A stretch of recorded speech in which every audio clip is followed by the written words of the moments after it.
All right, we will call this meeting to order on February 18th for the MRH Board of Education. Our first order of business is the pledge.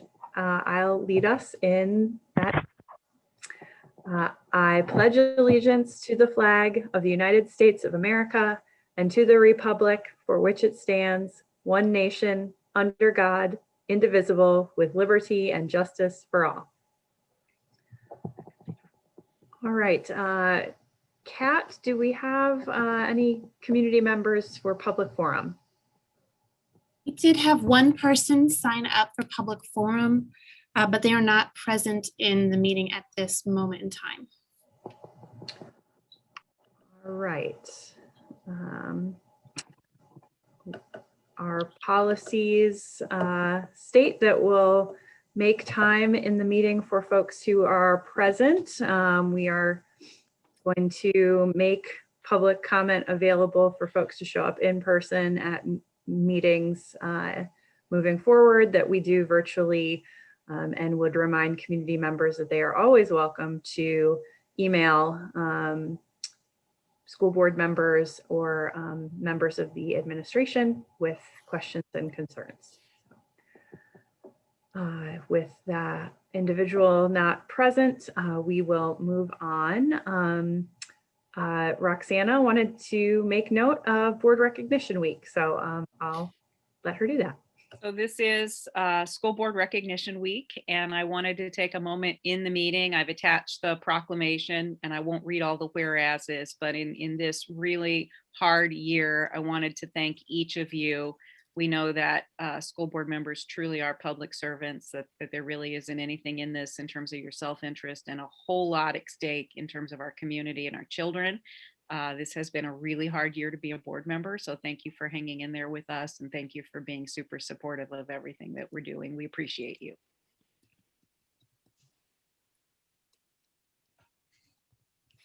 Well, thank you to our administrative team and all the members of the MRH school community. Makes it easy to serve. We will move on to the consent agenda then. Can I have a motion on the consent agenda? Move to approve. Oh, sorry, go ahead, Francis. No, you're good. You got it. Move to approve the consent agenda as presented. I'll second. Thank you, Brandy and Francis. All those in favor say aye. Aye. Aye. Any opposed? Motion passes. Our first study item this evening is an update from Ittner. And if Julie Villa is available, we'll welcome her to the meeting.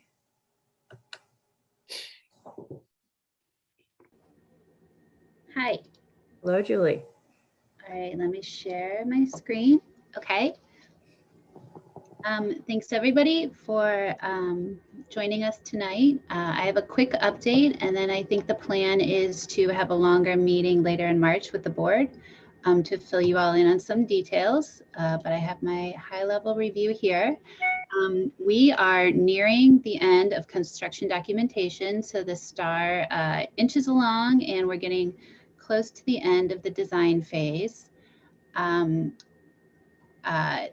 The cost estimates, as I brought up last time, show the projects to be at or nearly on budget, within 1% at the high school and on budget at the other two schools. So we are still working to identify potential bid alternates to put into the construction bidding package, just in case we should get any surprises on those bids, just to keep everything within budget. And then we plan to start construction in June of 2021 with an allowance for summer school at the ECC. So kind of new updates here. We are going to bid all of the projects together in April so that we can better understand the total construction cost and realize potential economies of scale with contractors. We've identified some dates on that timeline. At this point, we anticipate the bid opening to be April 27th. And then we will come to the work session with you all on May 6th to share the bids and our recommendations.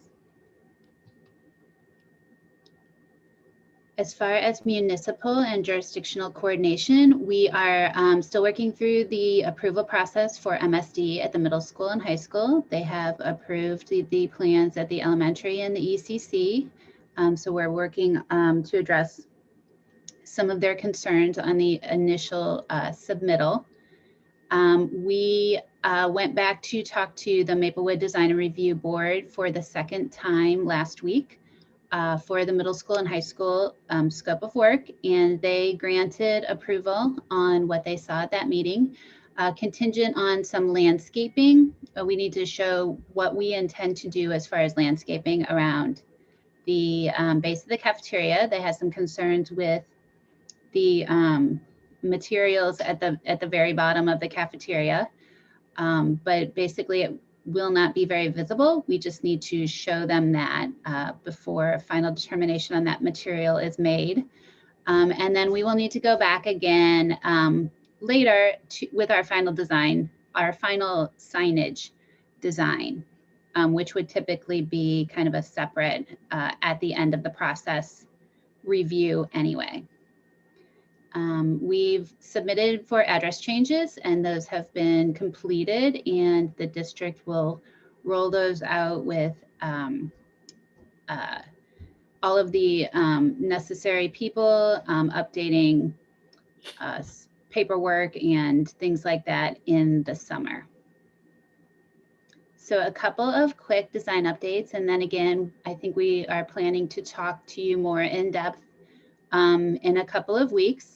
But I wanted to really briefly touch upon two items here. One is we call the R&D and alternative programs land swap, and then just show you a couple of images from the exterior design presentation that we gave to the Maplewood Design Review Board last week.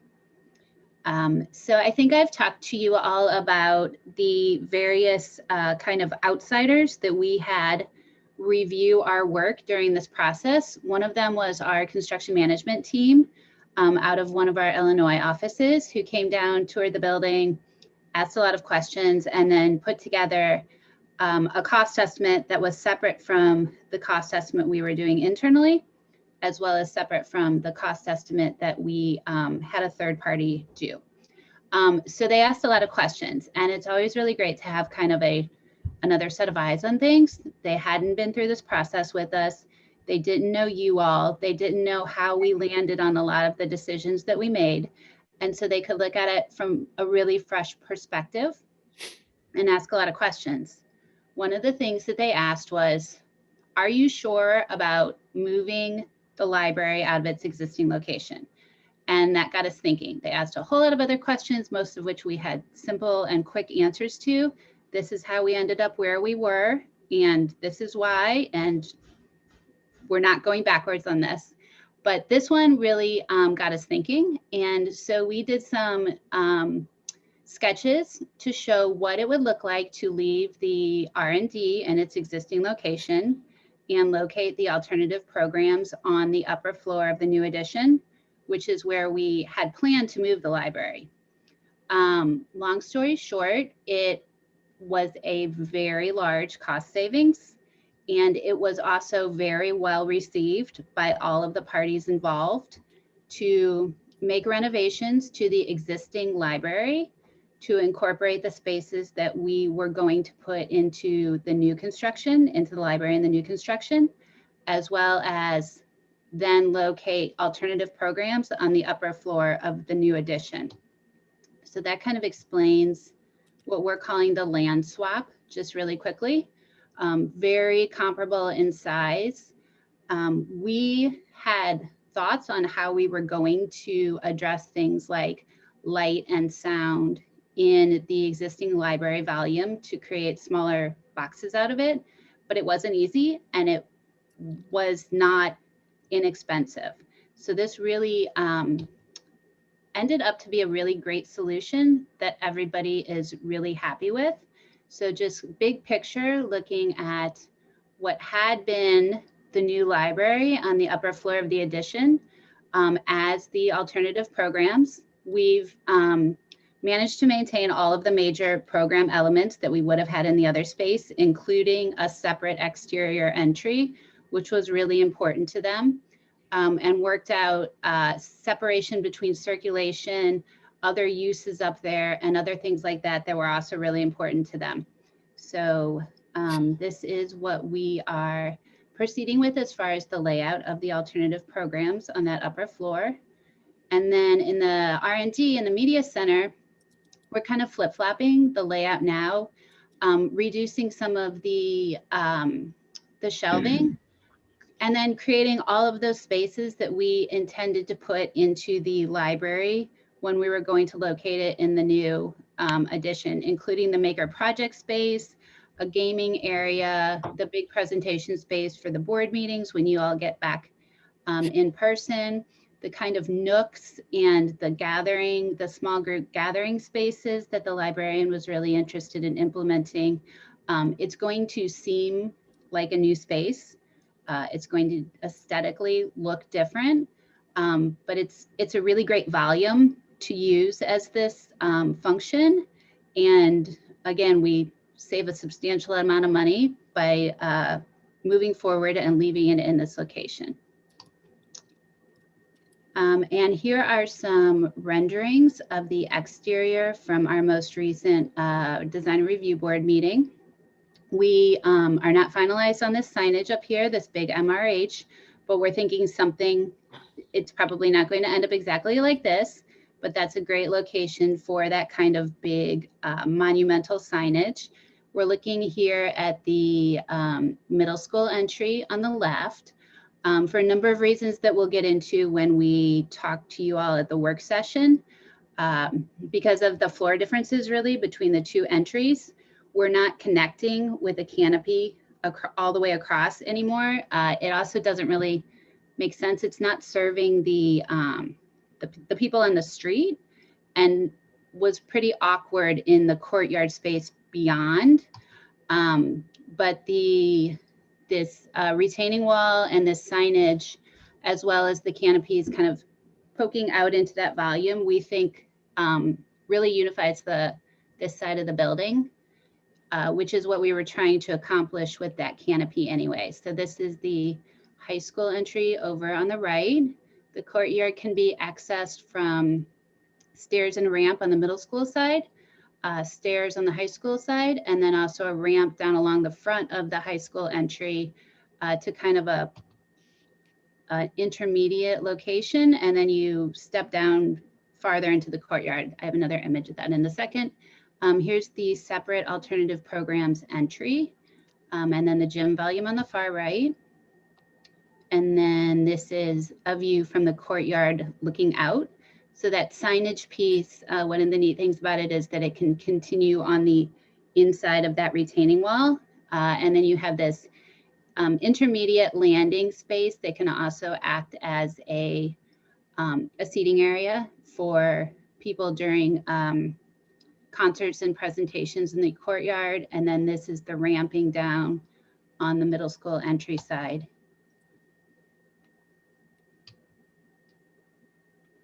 And again, the cafeteria hasn't changed much.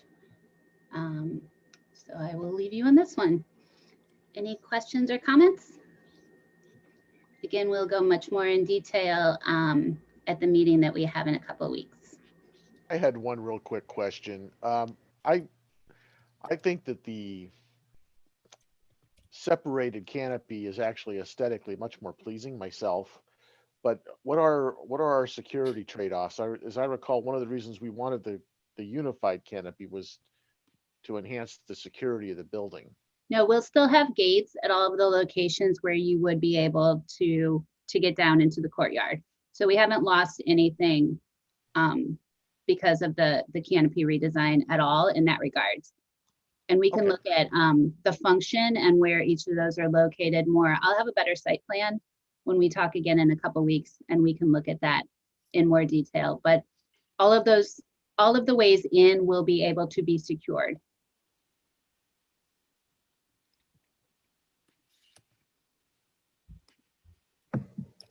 Julie, as far as the timeline is concerned, your slide about bid openings, the review that the board would do, is there wiggle room for that and in the May timeframe? Just kind of one, I know it's a placeholder right there to do things at the May work session, but Yeah, so we would not be looking necessarily for approval of the contracts or anything at that point in time. That would be our discussion point with you. So between the 27th and that work session, we will make sure that we have apples to apples on all of the bids. So any questions that we may have to the bidders of ways that they have broken down their dollars, we always do a bid analysis form, plug things in so that we can look at it, you know, straight across the board and see where everybody ended up on everything. We'll also take any questions that we have to contractors and things like that so that we can make a recommendation to you at that meeting, but we don't anticipate getting asking for board approval at that point in time. So I think that would be at the typical May meeting later that month. okay. I think we plan to make the bids and recommendations available to you earlier than that May 6th date, just so that you all have laid eyes on them before we have that discussion. But it'll be a discussion. It'll be a work session.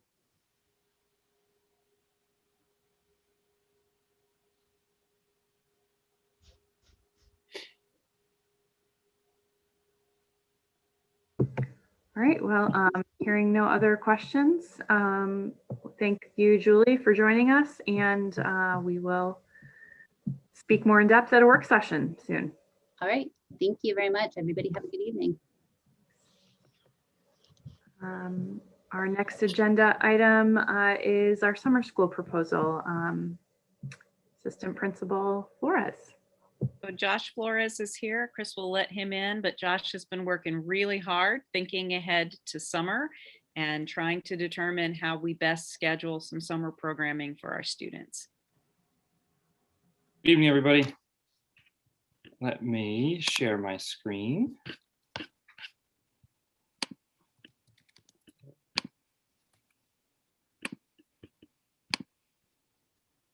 All right. As we have mentioned, I am here to speak with you guys about our summer programming and summer planning for this year's summer school programming for 2021. So as always, our planning priorities that we use each year that we design our summer program is really basing our program on what our students need the most. And so this year we're going to have to be really cognizant of not only what our students need academically, but also what they need socially and emotionally as well. And so some of our students that might need us the most academically might also be the ones who could benefit the most from having a little bit of a break from, you know, the rigors of this academic year, the rigors of the pressures at home. So all these different scenarios that we're going to have to play out this year. We just really have to make sure that we're strong in understanding what our students need and best meeting those needs of all of our students. One of the things that we also always focus on is having the continuity of MRH staff, especially if we have to transition to a virtual summer school this year. Once again, having that continuity, that familiarity of our teachers with our students is going to be something that's really important for us. One of the things we also make sure we always do is have data-driven programs and instruction. So we have two different plans that are in the works right now, depending on what the COVID situation looks like as we get closer to summer school. So we do have plans for an in-person summer school remediation program that would use a program that was purchased a couple of years ago that really hits home at reading skills and math skills. And if we were in a virtual setting, we would use the curriculum that we created last year that looked at specific standards that were targeted and missed by students over the course of that school year. We'd revamp them for this year and use the more MRH specific curriculum for a summer program if it were virtual this year again.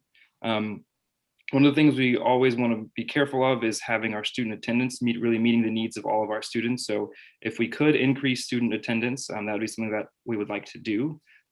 Obviously, depending on the situation and what it looks like as we get closer to June and July, that increase might have to happen with an increase in staff and an increase in classrooms, but we just want to make sure that we're careful in all the situations and making sure that we are planning for the appropriate number of students. On the enrichment side of things, we definitely want to make sure that we provide a variety of enrichment experiences for all of our students and for our community. We've done a really good job of this over the last several years. Last year in the virtual setting, we also provided videos for students and family members to participate in. We would continue something along those lines if we are in a virtual setting once again, but we're going to go ahead and plan for an in-person enrichment experience as well. We're always fiscally responsible in making sure that we have a plan that is solid and that fits with all the things that we need to fit in terms of the state requirements and length of time, state requirements for the number of teachers. And so just being fiscally responsible with the amount of money that we're spending, making sure that it goes to really targeted and specific needs. And we definitely want to be flexible this year with an in-person option and a virtual option. So as we go through this presentation, if there's a blue background, it means it's plans for an in-person scenario over the summer. A green background is going to be for a virtual summer school. So our summer school is broken down into two separate pieces. We have a remediation side, which focuses on academics, and then the enrichment side, which provides an abundance of experiences for students kind of outside of the traditional school setting. So with the remediation piece, students are going to be invited based on academic progress. So one of the things we look at each different level are test scores and also reading level and math skill level, and then also look at academic progress in each of their core areas and their core classes to create an invitation list for students. There's no fee associated with the remediation side of summer school, and really focus on having small class sizes, really 10 to 12 students. That way teachers and students can connect on a more personal level, and it's more direct one-on-one support situations with those smaller class sizes. Specifically, if we are going to, still be cognizant of the COVID situation, the pandemic that we're in. So having a max size of 10 to 12 would really be based off of also socially distancing as well. So making sure that we're able to have students socially distance in their classes. This summer, it'll be a little bit different at the lower levels. So grades K through 5 will be on the ECC campus. Usually we have summer school at the elementary school, but because of the construction projects that we will have going on this summer, we will need to relocate all lower levels to the ECC. One of the things that we also are going to make sure that we do with our summer school remediation is really support the individual needs of our students. And the high school summer school is an opportunity for credit recovery. So because we meet the hour requirements of over 60 hours of a summer school session, students do have the opportunity to earn 0.5 credits, so half credits for their summer work. So looking at each level, the plan is to have summer school on June 21st through July 9th. Summer school is going to start later this year just because the school year itself ends a little bit later. We also have a week in there, a week gap from the end of summer school or from the end of the regular school year before the summer school starts. It gives everybody a fresh start, gives a little bit of time to unwind and be prepared to come back into the school setting. So at the ECC in elementary school for in-person, we'd look at running a 5-hour day for 14 days total. We'll have 14 days instead of 15 this year because the July 4th holiday. So July 4th holiday is on a Sunday, July 5th is a Monday, so we'll have that day off in observance of July 4th. At the ECC in elementary school, 2.5 hours will be focused on literacy instruction, 2.5 hours on math, and students will be invited based off of need in those two areas. The number of students that we project across those 5 grade levels would be about 60 to 72. It just depends on, it's always an invitation based, so families are encouraged to attend, but it's not a requirement. At the middle school, we'll use the same time structure as at the elementary school and ECC. Again, it's going to be targeted reading and math intervention for the same amount of hours, 2.5 on math, 2.5 on reading. One of the things we might explore this year is also adding a pre-algebra option in there for students that are transitioning from 8th grade to 9th grade. And we really project about 30 students. So if we are in person, we will have 6th, 7th, and 8th grade located at the middle school. On the high school side of things, students will be encouraged to attend based off of a 0.5 credit bearing class for 5 hours a day for 14 days once again. And the 2 classes that we offer kind of as the opportunity to earn credit, not to re-earn credit, would be personal finance and PE. So if that was for if we are in person, if we are in a virtual setting, grades K through 6 would technically be our ECC elementary. Just like we did last summer, we'd keep the 6th graders with the elementary school staff just for familiarity and continuity there. We'll focus on small class sizes of 5 to 10 students. It'd be over that same 14-day window, and each student would participate in whole group instruction, small group instruction, independent work, and 2 one-on-one sessions per week. We would have to increase the amount of time that we ran compared to last year. Last year, we had 2 hours a day. This year would have to be 2 hours and 15 minutes a day, just because the summer school requirements by DESE are to have 30 hours minimum in order to run a summer school program. Because we're only running 14 days instead of 15, we had to increase the amount of time by 15 minutes. Here would be in a sample schedule for students at the lower levels. You can see that they would participate in larger group or smaller group instruction on Mondays, and they'd also have student meeting days throughout, where teachers would meet with each student once a day to provide kind of direct one-on-one support to those students. Teachers would also have plan time in order to tailor the plans specifically to the students and their needs. If we are also in a virtual setting at the middle school, it'd just be grades 7 and 8 over that same 14-day window. We would increase the hours daily to 3 hours instead of just 2, just because we think that middle school students would be able to engage in a 3-hour class or in a 3-hour day versus the younger folks. And so each student would again participate in whole group instruction, small group instruction, independent work, and a minimum of 2 one-on-one sessions each week. So once again, we've designed a schedule that we would use that has students meeting with both a reading and a math instructor that also participate in small group or whole group lessons throughout the week as well. So back to in-person. So if we are in person, once again, here, this slide kind of takes a look at the summer school finances and what is projected for the 2021 year. The numbers last year were a little bit different just because we did offer for the first time ever an entirely virtual summer school program. And so that did cut down on the supplies and the purchase services. If we are in person, once again, obviously we need to be providing those supplies. The supply budget would also increase a little bit just because we want to make sure that students aren't sharing supplies. So we have enough supplies to give to students without having to use class sets or have students sharing supplies with one another. Same thing with the salaries and benefits piece. We would like to add a couple of teachers here or there, just in case we did have certain numbers of students at a grade level. And because of social distancing, we might need to be able to have more classrooms, which would obviously need more teachers. Overall, the total expenses that are projecting for 2021 would be $48,500. The net cost to MRH would be $23,500 because we would have the opportunity, because it is a remediation program, to earn state reimbursement. On the enrichment side of things, enrichment is open to the entire community. It offers really learning in a non-traditional setting. Parents and families have the opportunity to sign their students up to participate in any number of classes that they would like for them to. It is a fee-based programming with varied structure. The reason that it is fee-based is because it does not receive state aid or state reimbursement. And so in order to fund the program, we have to charge a fee. The fee is varied based off of the amount that a student pays for lunch. So if they are full paid lunch, it would be 100% of the fee. Reduced lunch would be 75%.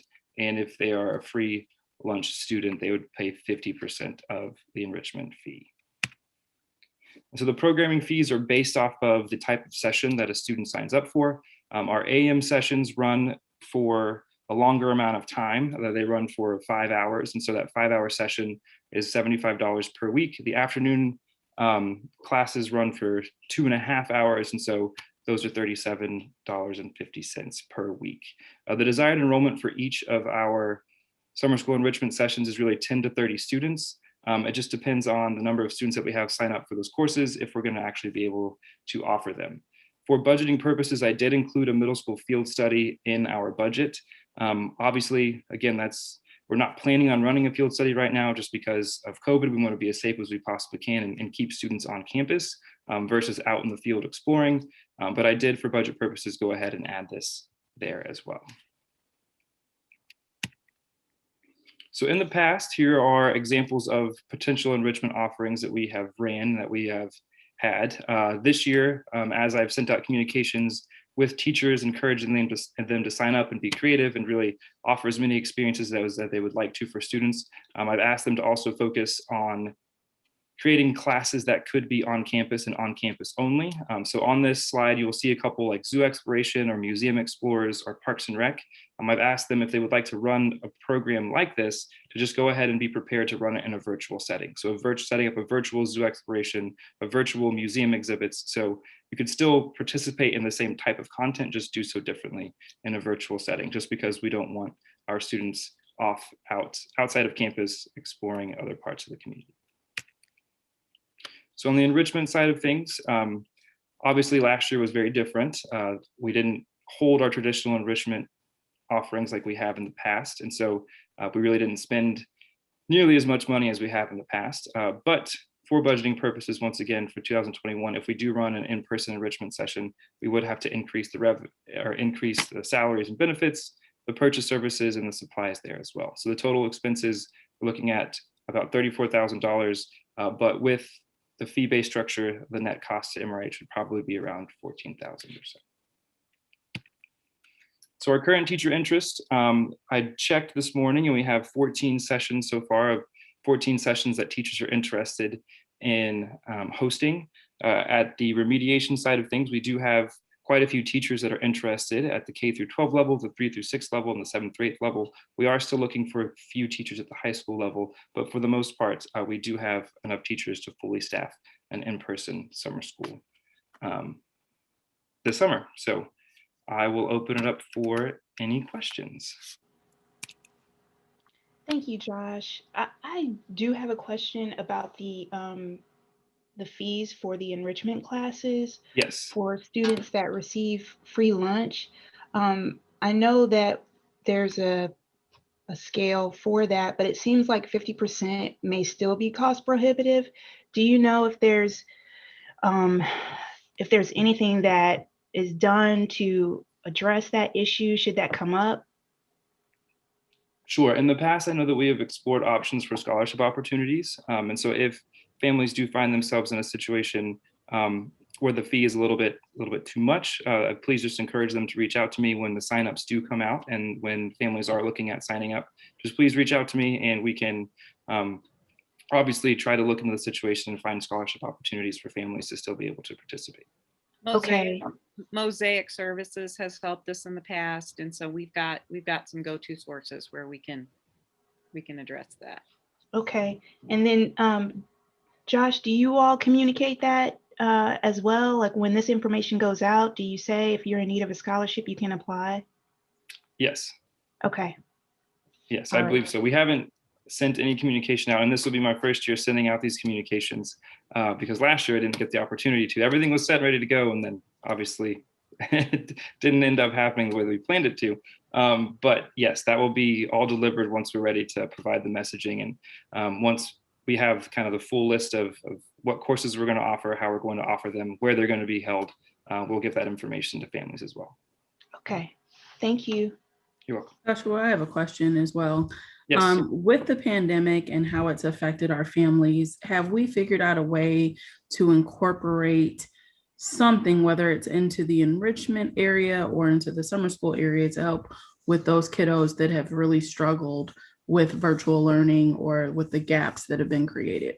Sure. And so in my communication so far with each of the building assistant principals, that's one of the things that we've been very clear about, is making sure that we're really aware and conscious of the students that, again, it might not necessarily be students that need us the most academically this summer. It could be kids that need us the most socially and emotionally to provide that support for them. So that's something that we're looking into and also taking into account as we start the invitation process over the next couple of weeks.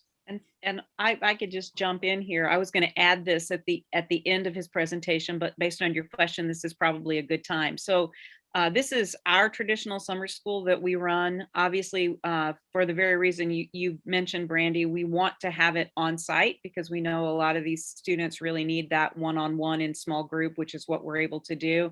But in addition to our summer school, we've been partnering with a number of groups to try to think of even more summer opportunities. So SSD is going to offer universal summer supports for any student with an IEP that will be outside of our summer school. So additional time for our students. for any of them that have an IEP that want it, that have been struggling, so we can get additional intervention with them. I don't have all the details on that yet. That is something they've committed to, so I'll share more when I know. And then in addition to that, we've been working with Kim Schreier at the Maplewood UMC, and they're going to host a freedom school, which we'll be able to send out to families next week. So that is a summer program that's run by the Children's Defense Fund. It came out of the Freedom Summer during the Civil Rights Movement. But what they actually do is engage in a research-based multi-week program around multicultural literature, working on engagement for kids. They do civic engagement projects, a lot of literacy. Kids get free meals. So we're going to try to use that piece. And then we're also talking about other summer supports that we can offer. So we should have a really nice package of summer offerings for folks based on a variety of needs.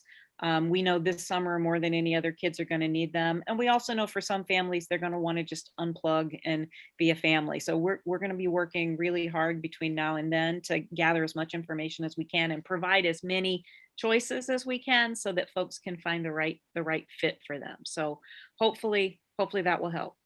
Roxana, can you keep us updated on that? I'd love to hear when you've got more information and things are more solidified prior to summer school starting. Absolutely. Thank Absolutely. you. Mm-hmm. Yeah, along those lines, I mean, wondering, I didn't see it in the presentation, the typical number of invitations that we have to, summer school that go out, and how many invitations we're thinking we'll be making this year. Yeah, so that's a great question. So again, that just kind of depends on the number of students that we identify that need the support and that need to be a part of the summer program. One of the things that we're going to make sure that we do this year is have kind of structured rollouts where we're going to provide a certain number of invitations to a set group of families and to parents, and then wait a couple of weeks to get responses, and then have kind of a second tier and a third tier and a fourth tier. So in our planning this year, we're going to be really conscious of providing opportunities for families to respond, and then kind of transitioning on to a next tier of students that could potentially need our summer. Again, it's also one of those things that we're going to wait a little bit longer this year to invite families, just because we're going to wait to see what the COVID situation is. We obviously don't want to find ourselves where we've sent out too many invitations and don't have enough actual physical space to be able to hold these classes. So that's something we're also measuring and kind of keeping in mind as well. Typically, I know that at the middle school last year, each building kind of sets their criteria a little bit differently. I know at the middle school, we asked about 40 families last year and 40 students to participate. And then we ended up with a list of about 20. I would like to add on to that too, to Katie's question. I think we're probably all in agreement that if you need to invite more students than previous years and you need additional help from us to do so, we're in support of that. So please, if you guys need to do tiers just to not have everybody coming in at one time, sure. I understand that, but I don't want anybody who doesn't get a spot who needs one. If you identify a student that needs a spot, I think we're all in agreement that they get one. Let's make it happen. Okay. Thank you. Yeah, and Brandy, I mean, I recognize too that it may be, there we go. I recognize it may be less desirable for some of our educators to work summer school this year too. Folks may be really in need of a break by the time June rolls around. So, I think that's something too, that if we need to look at some creative solutions, we know this is a creative group. So,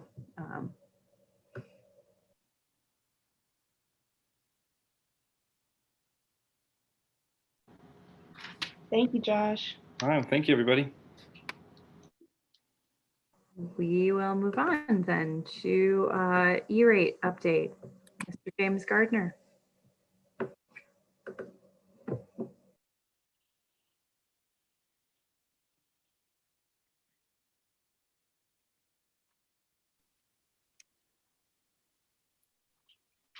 Good evening. Let me share my screen here.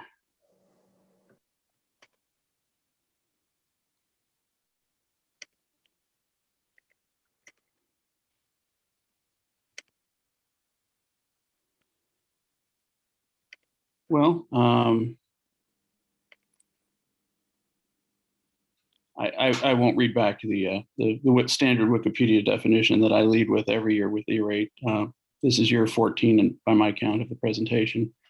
But just a kind of a basic focus on the year in review.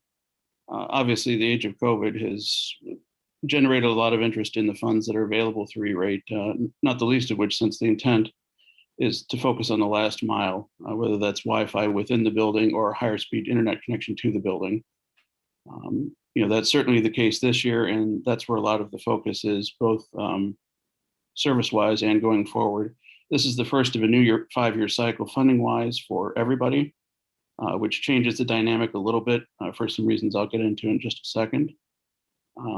Just as a note about the year in review, we were able to procure wireless gear and cores for our elementary and ECC. The wireless gear is actually district-wide.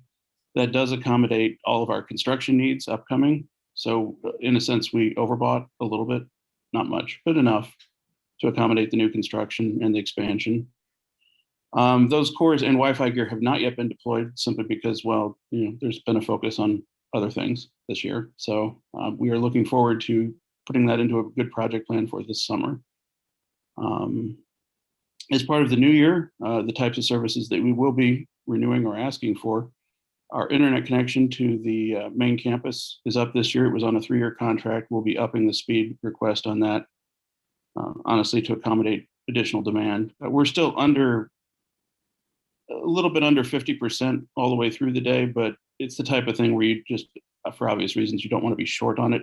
And the cost differential is actually pretty negligible, and it does decrease every year, as the service caps go up. So, a 1 or 2 gig connection 5 years ago or 3 years ago is about the same as a 5 gig connection now.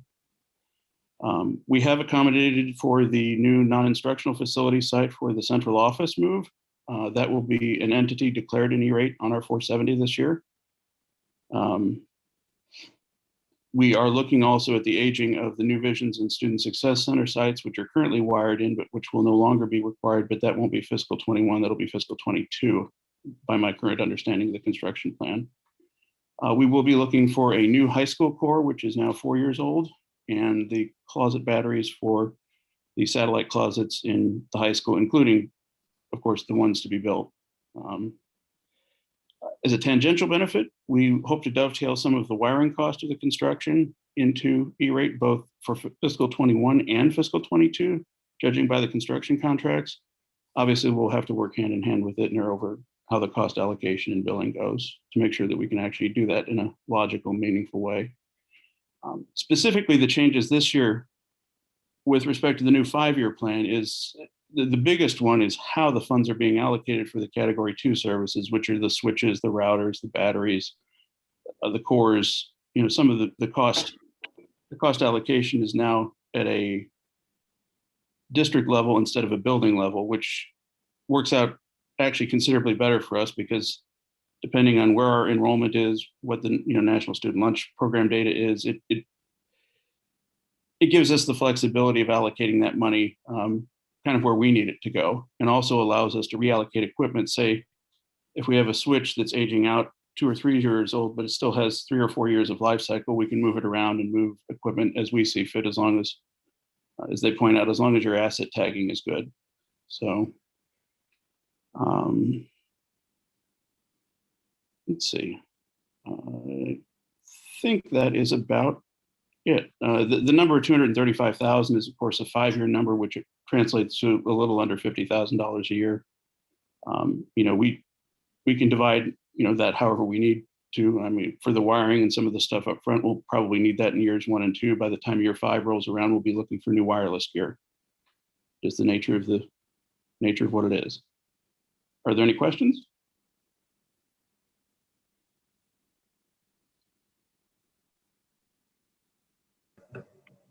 Thank you, James. I hope that was clear. We're good. Thank you. Thank you. All right, we'll move on then to policy DD, update from Roxana. Sure. So policy DD is our grants policy, which we've looked at now a couple times. Last time Nikki asked for some language to be added that any grants that were not approved prior to submission would be provided at a regular board meeting. So I've worked with Cindy Ormsby to make that addition. You'll see that under DD revision. And if there are no questions, we'll go ahead and ask you to vote on that tonight to get that approved.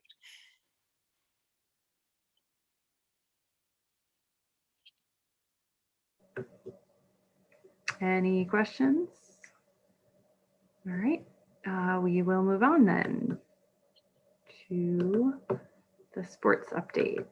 So Amber Jordan is here to talk about spring athletics. It seemed like a very long time ago when you voted to defer the fall sports to a fall alternate, and it is, we blinked and here we are. So Amber's going to be talking to you about the fall alternate sports season, as well as the regular spring sports season. They've been working really hard to make sure that all of the safety considerations are addressed. A couple things I'll point out before she starts, and I know she's got very detailed slides which she can go, in as much depth as you want to hear. I have great confidence in what they've worked through.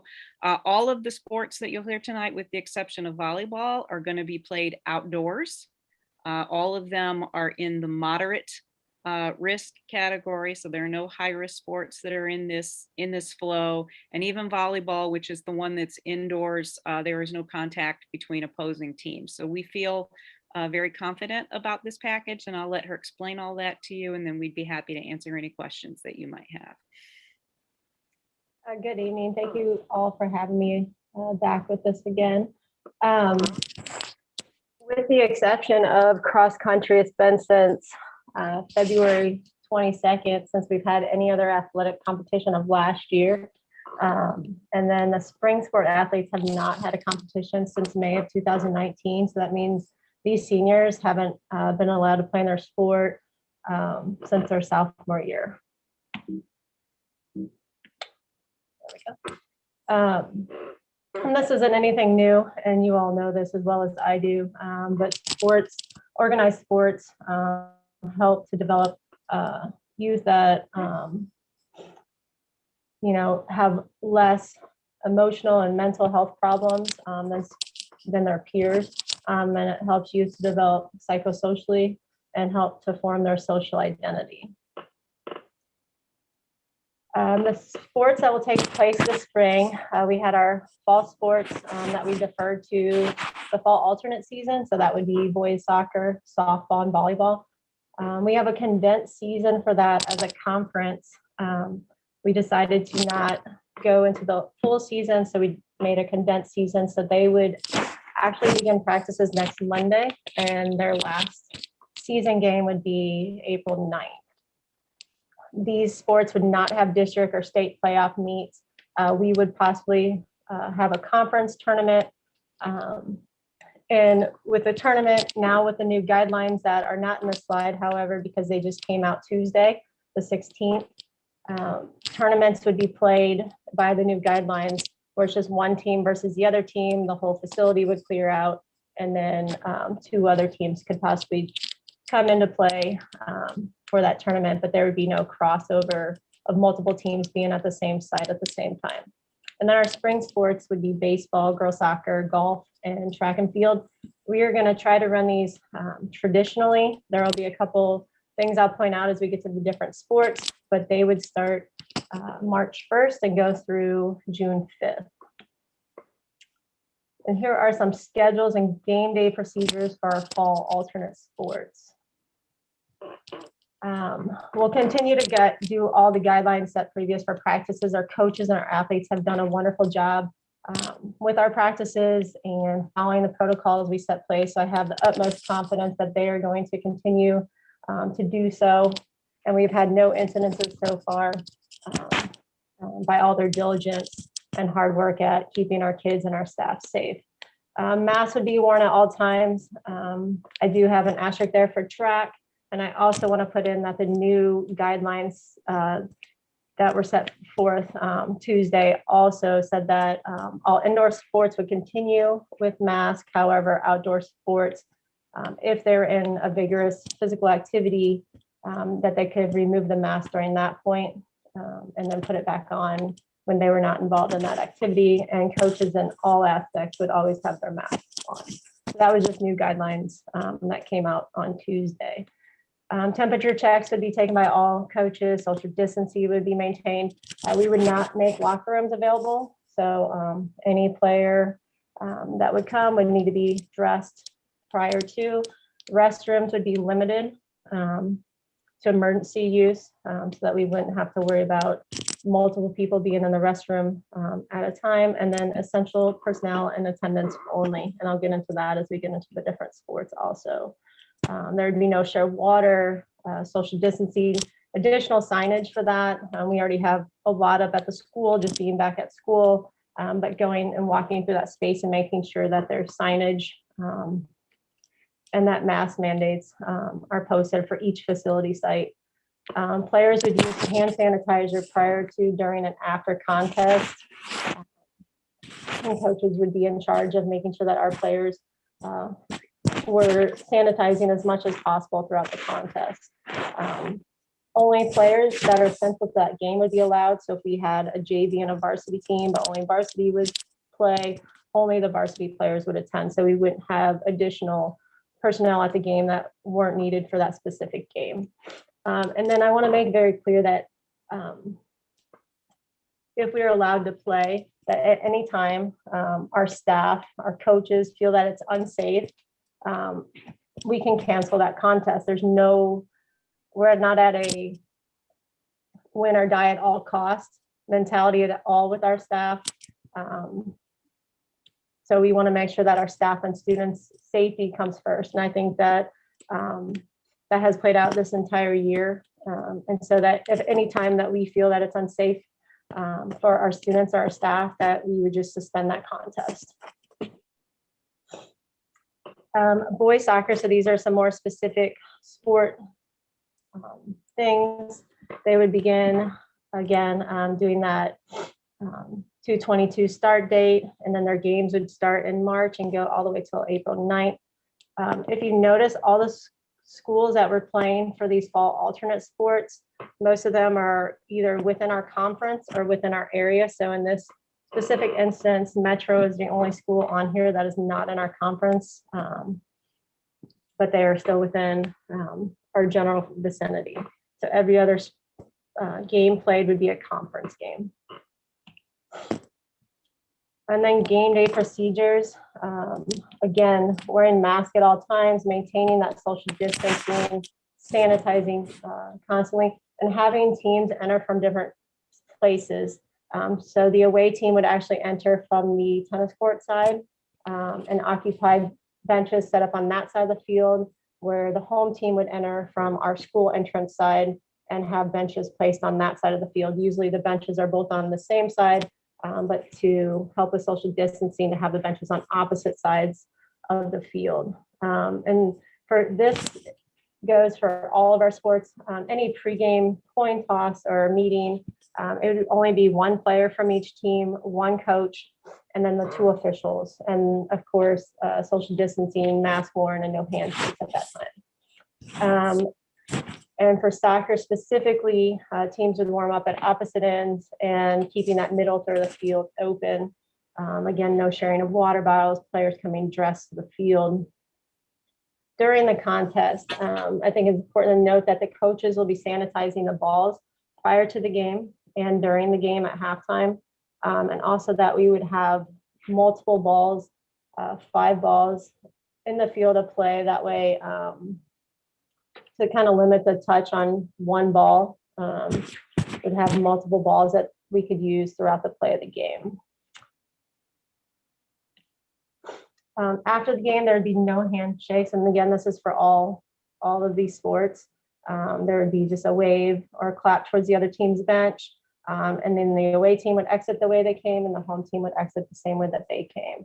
And during practices or games, players are asked to leave immediately after the field of play is complete, so that we can clear it out and there's no kind of mingling after the game at all. And then coaches would sanitize any of the equipment used during the games, and then we would work with buildings and grounds to sanitize any of the other larger objects such as the goalposts and the benches. Moving on to volleyball, again, if you notice, all of the teams that we play are conference schools, with the exception of Metro. Again, a lot of the same things that I stated in soccer. There'd be mask worn, especially indoors at all times. Players would hand sanitize, coaches would sanitize the balls. Balls would be sanitized between sets. Away team would enter through the gym lobby area, and the home team and kind of occupy the bench on that northeast end, and the home team would occupy the northwest area. So there would be no switching. Typically they switch after the first set benches, but there'd be no switching of benches. They would stay on their side the entire duration of the game. And again, the same thing with the coin toss. And then during the warm-ups for volleyball, typically one team's on the court and the other team is kind of off to the side, peppering or doing some hitting stuff. During this time, we would just have the one team on their side of the court warming up, and then the other team would remain in their bench area. And we can stagger the seats in the gymnasium to also increase that social distancing factor. And again, coaches would be sanitizing balls between sets. Social distancing would be in fact on the benches. There'd be no team gatherings typically in sports. When you get a point or something good happens, especially in volleyball, they really come together in a circle. We would kind of eliminate that. There'd be kind of a social distancing celebration instead of the typical gathering on their side of the court. And then only essential personnel would be allowed in these games. After the game, again, no handshakes. Away team would enter the same way they came, and coaches would sanitize all equipment, and then again, working with buildings and grounds to sanitize any of those permanent objects. Softball. And here again, Metro is the only out of conference team that we would be playing.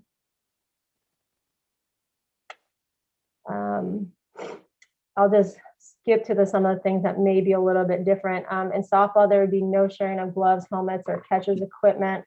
So each kid would have their own helmet, the catchers would have their own equipment, and they would be in charge of sanitizing those prior to the game.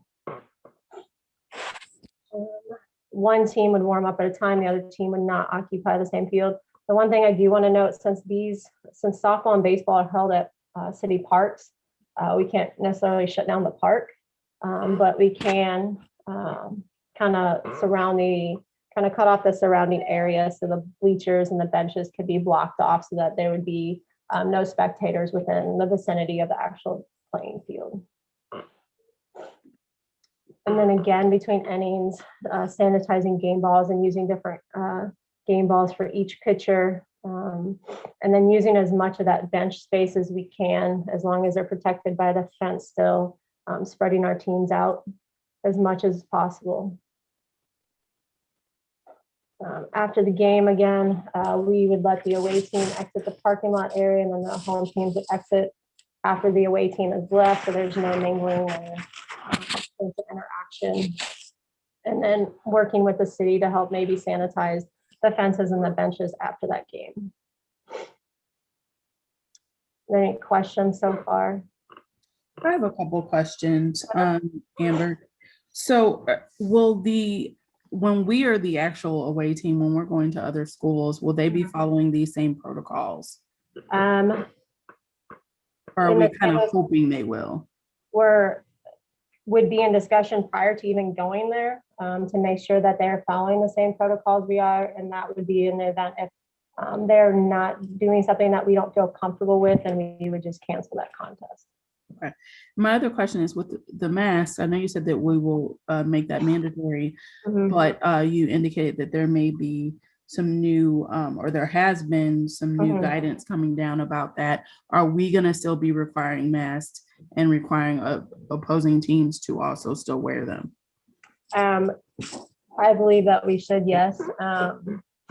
With the exception of track, which I'll get to in the spring sports, and I'll explain that more in there. But yes, with the proposal that we feel that still wearing masks would be a good precautionary thing for our athletes. Thank you. And then spring sports, which again are going to start March 1st. Track and field, their first meet would be April 10th. There may be 1 or 2 more contests added onto this. Everything's in limbo, like it has been all year. So we're still trying to get things finalized. But all the track meets will be smaller than they were in the past. Typically on a Saturday, there's huge track meets with multiple schools. We were trying to limit those bigger meets. Most schools aren't even having those bigger meets anymore.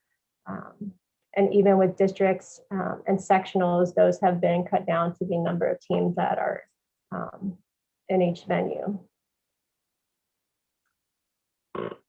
With track and field, so this would be for our home meet, because we do have a home meet that we host.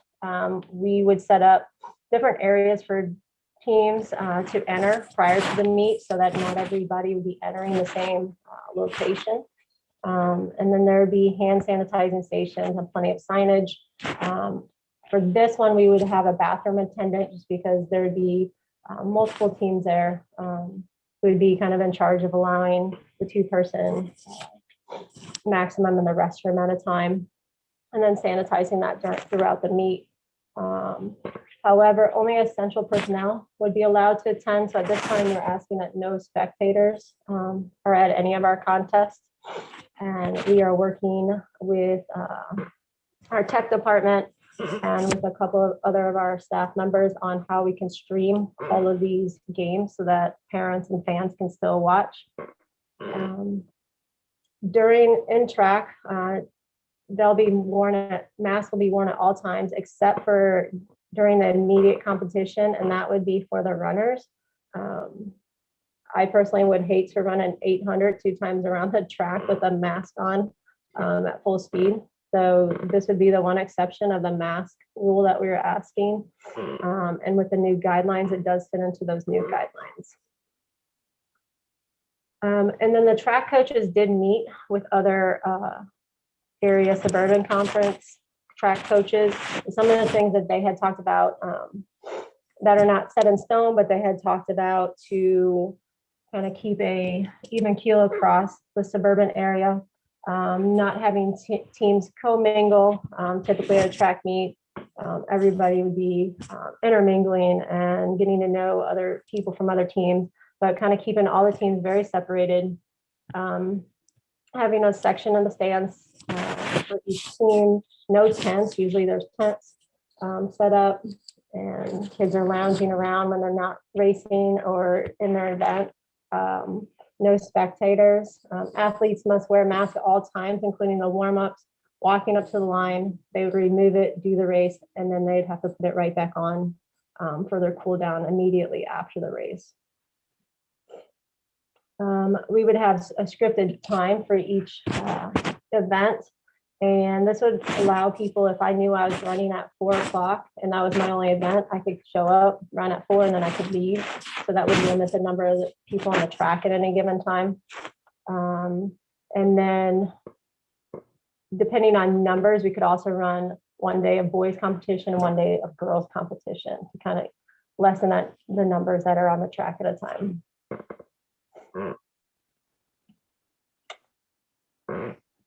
Some other things, and these are just kind of some track and field jargon and lingo, but not having flights and flights of athletes coming up and jumping whenever they want during a certain time frame.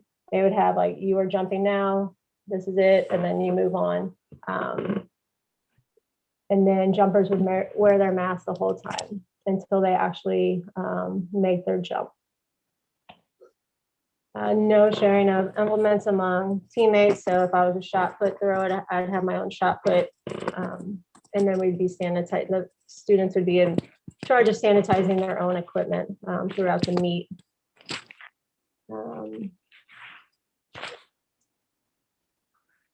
And then again with throwers wearing masks the entire time they're warming up. And then during practice, like shagging their own.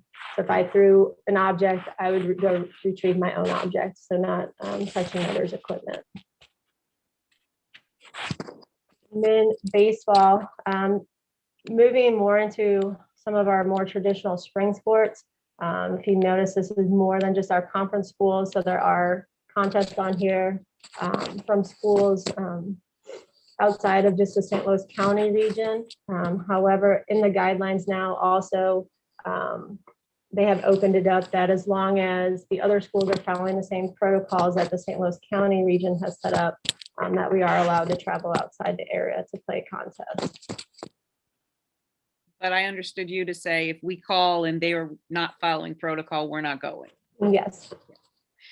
Yes. Always, yes. Safety and the health of our athletes and our coaches come first, and they know that. And like I said, this is not about wins and losses at all. This is totally about getting kids out playing games that they love to play and giving them that social interaction that they've been craving.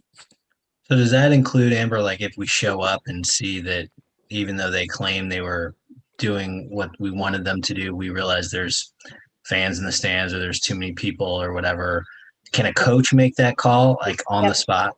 Yeah, and I had talked to a couple of the coaches yesterday about that, asking about their comfort level with that. We do try to have administrators at every event. Sometimes that's impossible, but we're always available for them to call if we need to run somewhere and deal with the situation. But with the way that we have the fall alternate in the spring kind of sports going, we're going to have some days multiple contests going on. So the coaches are aware that they may have to walk away from a game and possibly take a forfeit if the other school is not following what they said they were going to follow.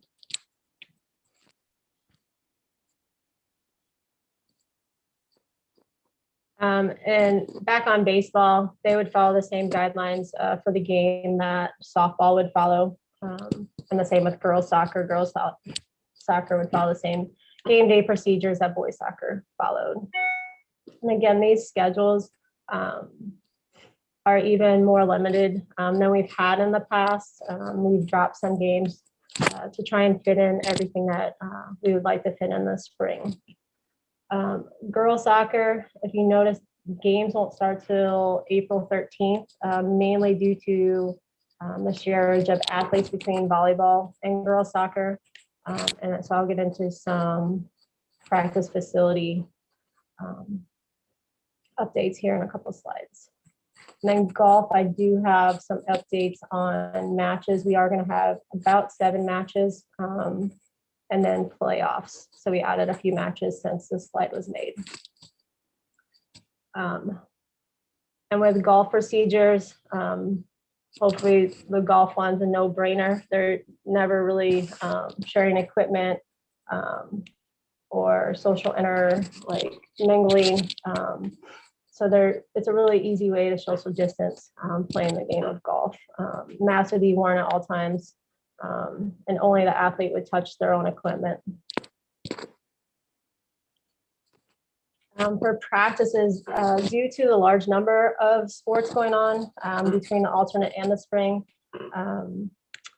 we had to look at how we could use all of the sites. I do have all 3 parks within our area. Kellogg Park, Reinheimer, which I just got Kellogg solidified the other day, so that's not in here. But we do have Kellogg, Reinheimer, and Deer Creek to utilize to help spread out our athletes. For the fall alternate, volleyball would use the gym after school, boys soccer would be on the field, and then softball would be at Reinheimer, except for their games would be played at Deer Creek. And then baseball games, they'd practice and have games at Deer Creek. Obviously, unless softball had a game, then they would move to Ryan Hummert. Girls soccer, because of the shareage of so many volleyball players, they would possibly practice in the gym before school or use a field before school until the boys season is completed that April 9th date. So that would open up the field then for girls soccer. And then track and field will utilize the track, the thrower areas, and then possibly Kellogg for the throwers to utilize that area. And then golf is off-site anyways, so they'll be off-site. For all the teams, we would still limit the number of large group drills. We'd have staggered practice times. I know our track and field numbers look like they're going to be large this year. So we've talked to the coaches about staggering their practice times and maybe having certain groups come at different times just to really eliminate the large group gathering. And then all the protocols that we've been doing all year, where practices and training would still be in place. We'd still do temperature checks and COVID screening, and that mask would be worn during the practices. And then buildings and grounds would have our practice and game schedules, and we'd work with them to help kind of sanitize any of the areas between the uses. And then for away games, no more than 20 to 25 students, plus 2 coaches on a bus, spreading out as much as possible. Hopefully it gets warmer and we could open the windows on the buses, and that mask will be worn at all times on the bus. Students are not allowed to ride with anyone from a game anyways, who's not their parent or guardian. But even from home games, sometimes they'll ride home with each other. So we're asking that students only go with a parent or a guardian to and from games, so that they're not in a car with anyone else that's not in their household. And then in the past, sometimes we've had to share buses depending on the sizes of our teams. If we've had 2 smaller teams going to the same general vicinity, this year we were asking that we would not do that, that only one team would be allowed on the bus at one time. Estimated numbers, boys soccer is expecting about 30. Softball, we don't have a clear number yet. We're hoping to continue with our softball team. Volleyball, they're due to girls not being allowed to play for their club and for the high school. Some had to choose whether they're going to continue playing with their club or their high school. So our volleyball numbers are a little bit lower than normal, but we're still going to have about 20. Baseball is looking at about 20, girls soccer is about 15, and then golf, 2 to 3 athletes, and then track and field, looking at the largest amount between 40 to 50 athletes. And then out of those groups, juniors and seniors that are possibly looking or talking about looking for athletic scholarships, there's about 10 to 13 of those students. Plus there's a lot in our freshman and sophomore classes who would just benefit from having stats this year to send to those college coaches.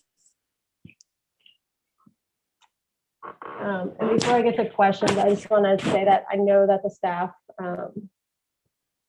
again, the health and safety of our students is first, and if that causes forfeits or loss, there's not even a question that we'd walk away from that situation. Any questions?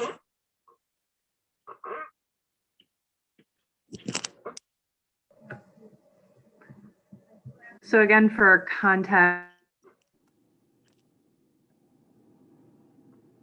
here, we're obviously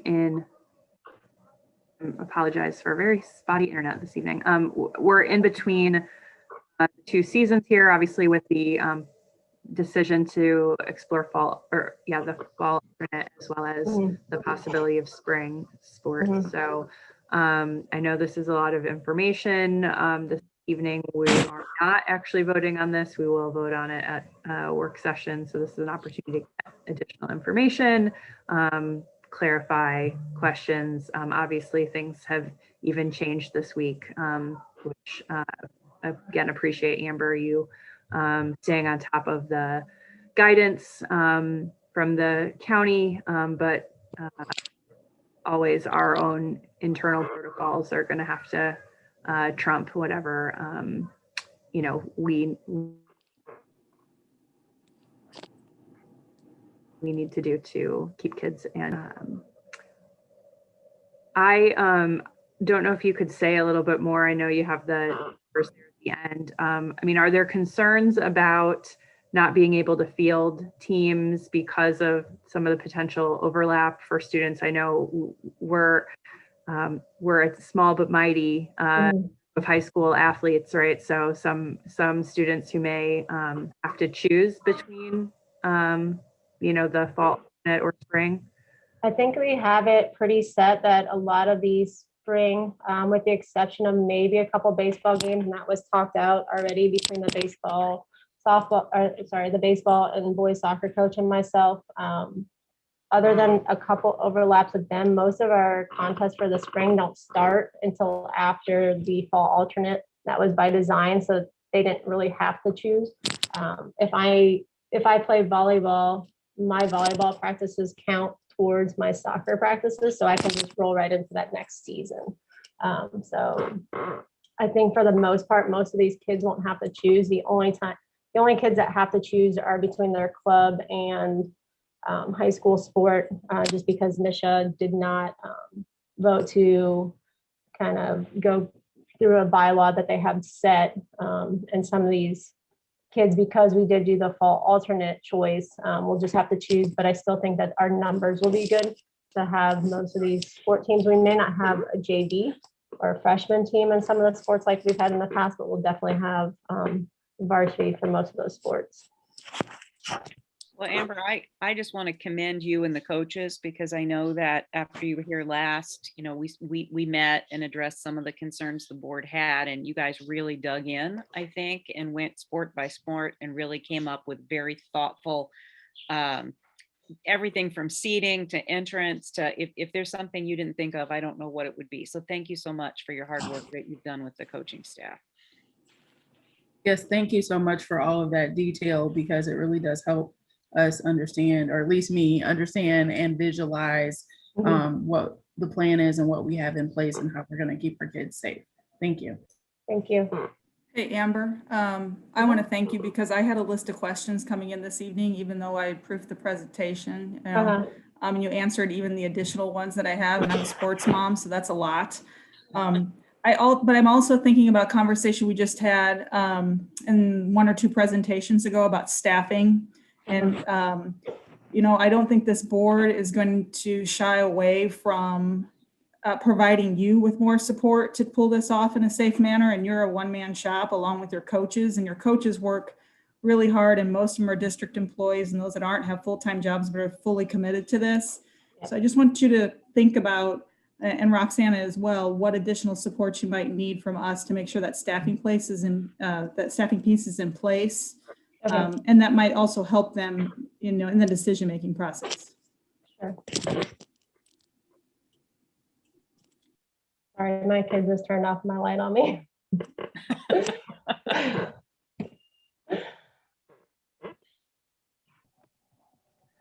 Any other questions or?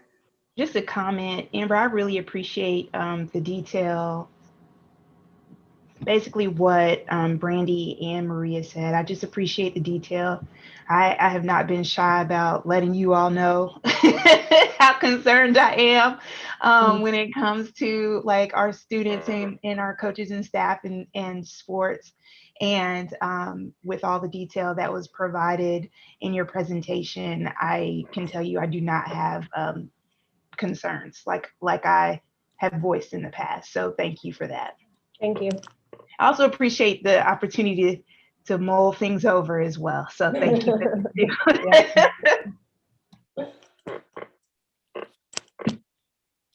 All right. Well, if there aren't any other questions at this point, we'll move forward in the agenda. Thank you. Roxana, you can take it away with the COVID update. All righty. Let me share my screen here. So I always preface the COVID updates with kind of a cautionary tale. So I'll quote the health department. I met with the epidemiologist this morning and representatives from the health department.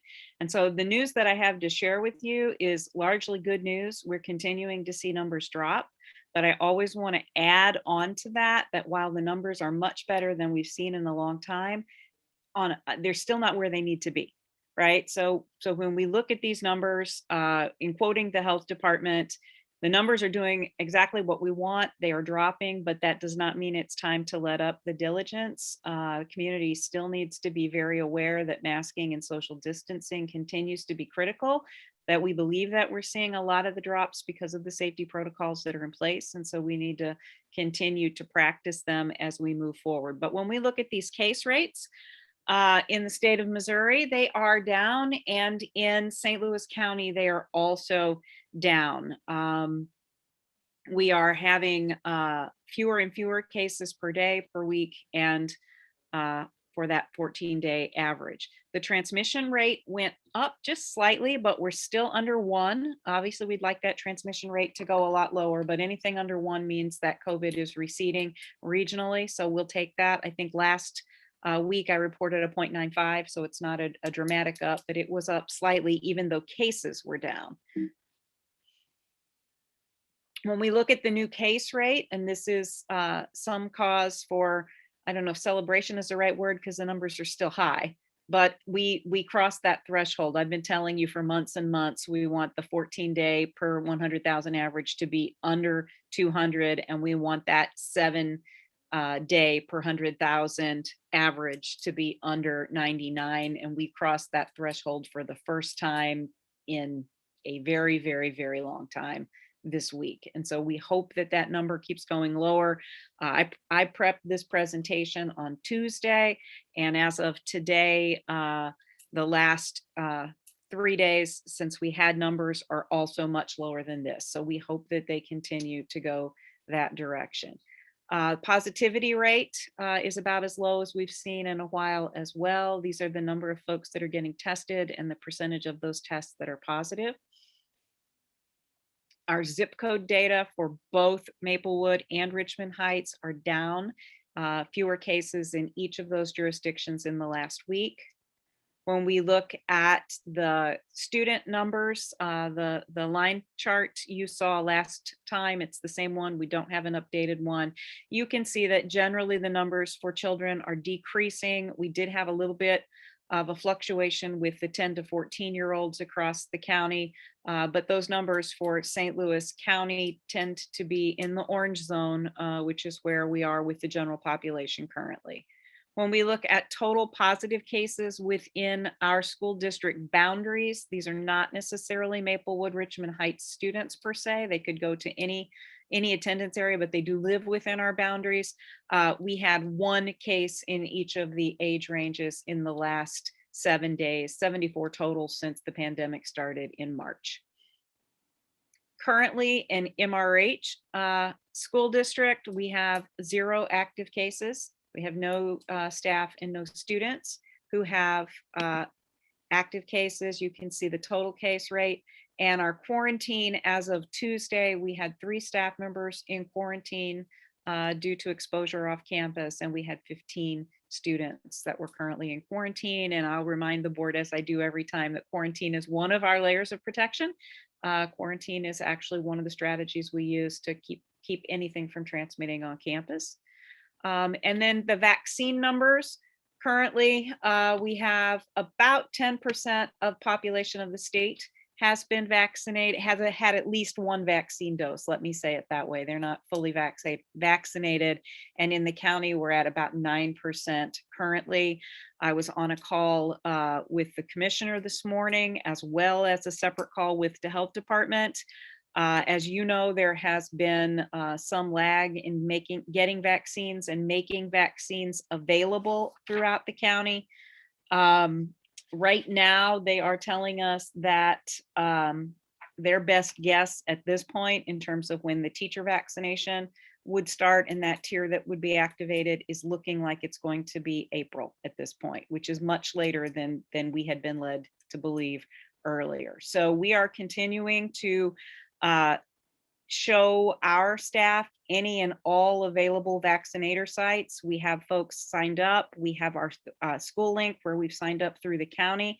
I know that many teachers who are in the high risk category have already been vaccinated, and we continue to see staff being vaccinated, but the tier 2, 1B, is that why? I don't know. I'm probably not saying that right, but whatever that tier that essential workers are in, that teachers are, they are, the state, based on what I understand today, has said that they're calling it their North Star would be people who are most at risk. So they are really going to use all the vaccines they have for folks with critical health condition before they start on essential workers. And so we are anticipating an April start. They're hoping that by April, the new vaccines will be available that don't require cold storage and that might require only 1 dose, and that when they arrive, they'll be able to get those out to schools very quickly. So hopefully within the next month and a half, we will be able to get our staff fully vaccinated. You have any questions? I don't have any questions, Roxanne. And thank you as always for this presentation. I just want to make the statement that I think it's disgusting that our teachers across the state have not been elevated to a point where they can receive vaccines sooner rather than later. Just want to put that out there, and that's all I got.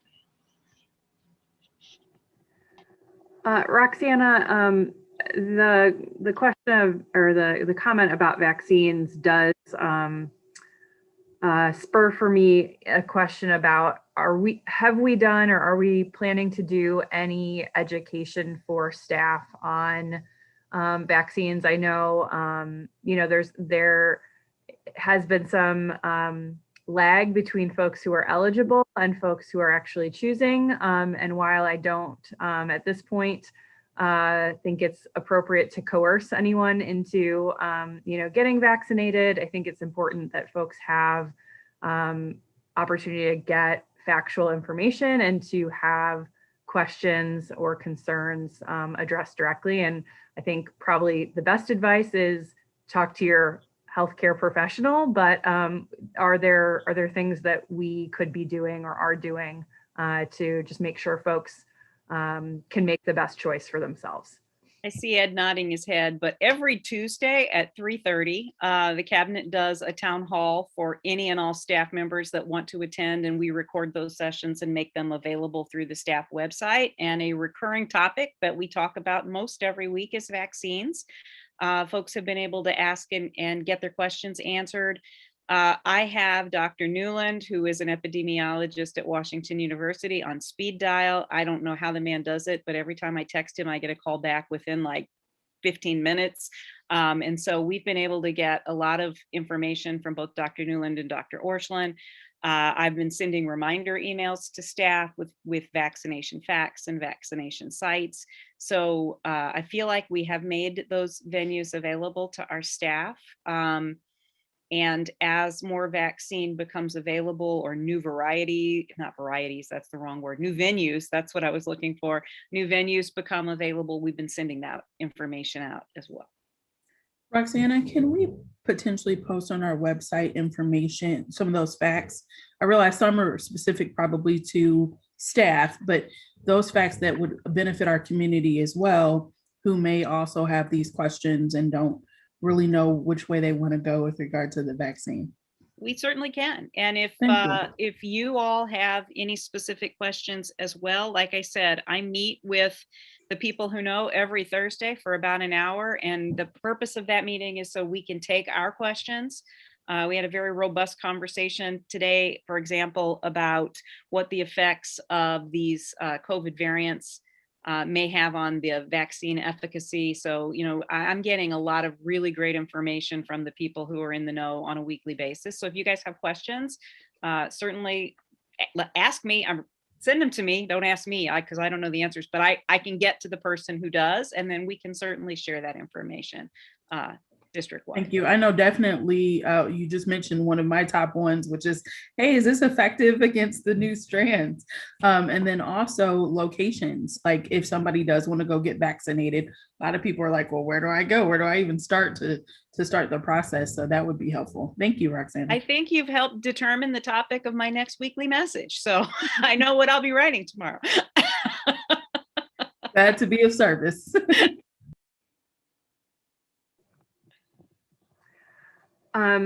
I know we got some information in advance of this meeting from Roxana too about updates to the CDC guidance. And again, glad to hear that the CDC is finally taking things as serious as the MRH community has been. But in the spirit of continuing to destigmatize the conversations about possible relaxation of our protocols, I recognize that we have moved from the red zone to the orange zone. That orange zone is pretty significant, is a pretty significant band. Has there been discussion from the EPIs about how long it may take us to get into the yellow zone if we remain on the trajectory that we're on right now? And when might you imagine a conversation about relaxing tiers that we are in? There have been lots of conversations. This morning, they acknowledged they were being very optimistic, but they were very hopeful that by early summer, early June, that they thought we might be actually back down into yellow and approaching some level of normalcy if the trend continues and if people continue to follow protocols. If people see the numbers go down and they relax, then we could very easily go back the other direction. So we're still trying to be very cautious and remind people to do what they're supposed to do. But they're very hopeful in the trends that they're currently seeing and the fact that as more and more people become vaccinated, that those levels will drop. What we're hearing about, return to more normalcy in terms of classrooms, if you look at the CDC guidance, part of their key mitigation strategies in terms of classrooms is social distancing and the masking. Now we have the masking in the plexi. What we're hearing from the epidemiologists is that if those numbers continue to go down, we might be able to look at, for our early learners, ECC and elementary, for example, with the plexi, maybe a 3-foot variance, which might allow us to get a little more volume in the classrooms at some point. We'd want to watch those numbers very closely. They're still not really sure that's a great idea for middle and high school, just based on how they're seeing the virus move. And so we continue to watch those numbers. When I think that we've got a green light or a more firmer idea of what that might look like for all kids on campus simultaneously in terms of recommendation, I'll certainly let you guys know. They are saying, though, and I'll say this to you, that from the data they've collected, even in schools where all kids are on campus, as long as those mitigation measures are being used with the masking, appropriate distancing and or plexi, they're seeing very little on-campus transmission. So that's very hopeful in terms of our progression back to full in-person learning. Hope that answered your question, Katie. Yes, thank you. And I know obviously there's new variables coming into play with the more contagious variants. And so, I think appreciate that we're not, making rush decisions, appreciate that we're being realistic about the mitigation measures that we are able to put into place. And I really do think that the social distancing aspect is critical in our spaces right now too. So can I answer Brandy? Brandy mentioned she had a question about the vaccine. So while we're on this topic, not to belabor it, but what the epidemiologists did say today about variants in the vaccine is that what we're seeing with the variants may cause the vaccine to be she said it this way: it's completely effective to prevent hospitalization or death. It may not, with the variants, be completely effective of keeping you from getting any symptoms. So you may get some symptoms, they will be lighter, but they are not seeing any of the variants result in hospitalization or death with the vaccine, if that answers your question. Thank you for that. Mhm.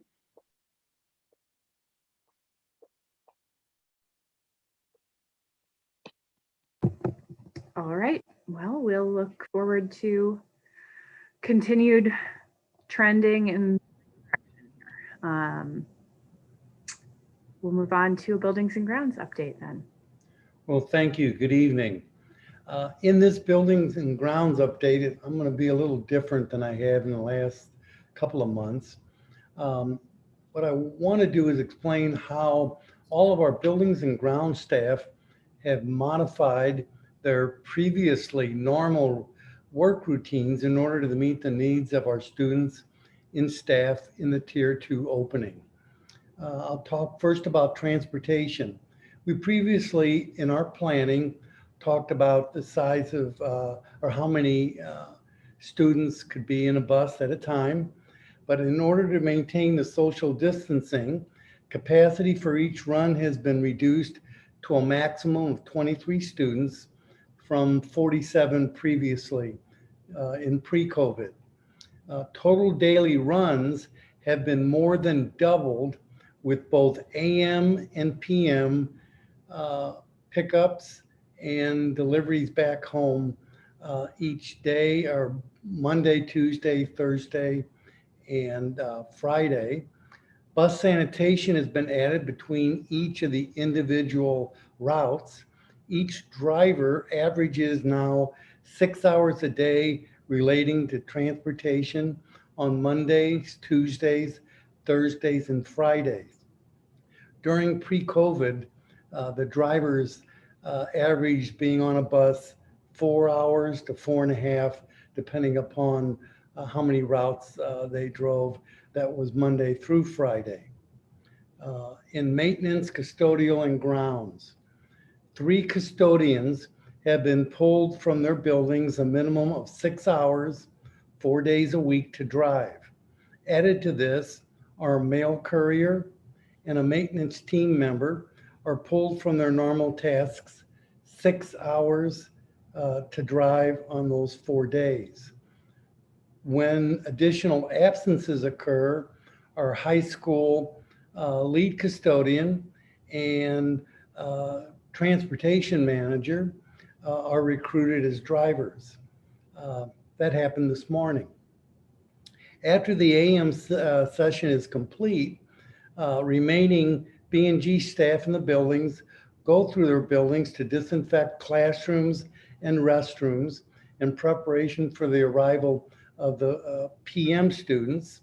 This is completed in around 45 minutes, and there's an hour between the sessions. To supplement remaining custodial staff,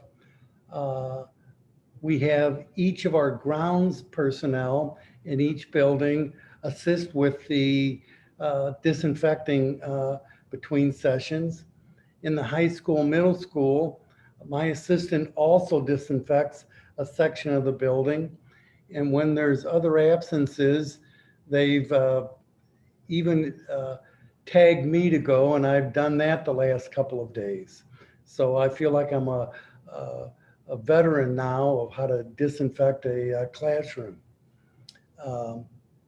In food service, on each Monday and Tuesday, the food service department receives their weekly groceries and they're delivered to the high school. On Wednesdays, because we have that day, our mail courier and a member of our maintenance department deliver the week's groceries to the elementary and early childhood. This is taking approximately 4 hours. This allows for mail runs, bank deposits, and other miscellaneous weekly tasks to be accomplished in the latter half of their shift. I want to talk a little bit about some unforeseen circumstances. But before I say anything else, the B&G staff truly were excited to have our students back in the buildings on January 25th. As the week progressed, it was soon apparent that we did not anticipate every situation that might come up, such as absenteeism and staff quarantine. Already stretched to the limits, we quickly and on an almost hour-to-hour basis restructured staff duties to meet both sanitation and cleanliness needs. After a few adjustments, the second week improved, and this current week, meaning last week, except for the winter weather this week, went much smoother. Another unforeseen circumstance was a significant increase in overtime hours. This has caused a great strain on the department budget. Equally important, staff will not be able to keep working at this current pace. You'll soon find out, if you haven't picked up on it already, I don't throw out issues without trying to also state some recommendations. The custodial department is currently running 3 full-time positions short relative to what was budgeted. We will work with HR to fill these vacancies. After the positions are filled, we will explore the potential to contract out additional custodial support to fill needs as they occur. Because of all the increased demands during our current opening, I don't want to add additional full-time staff when hopefully next year we'll go back to pre-COVID, and this way it would be easier to reduce staff but still take care of things this year. Is there any questions?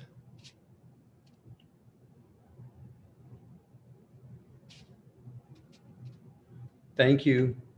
I don't have questions for you, Mike. I want to commend you and the staff. They've gotten quite a workout this week. In addition to everything he just said, they did a tremendous amount of snow removal and ice removal, and we've done flood cleanup today. So they are really getting a workout, and I just want to say publicly how much I appreciate every single one of them. I appreciate Mike, and I especially appreciate the spirit in which they do their work. They're just a really fine group of people, and we should be very proud that they work for us. Thank you.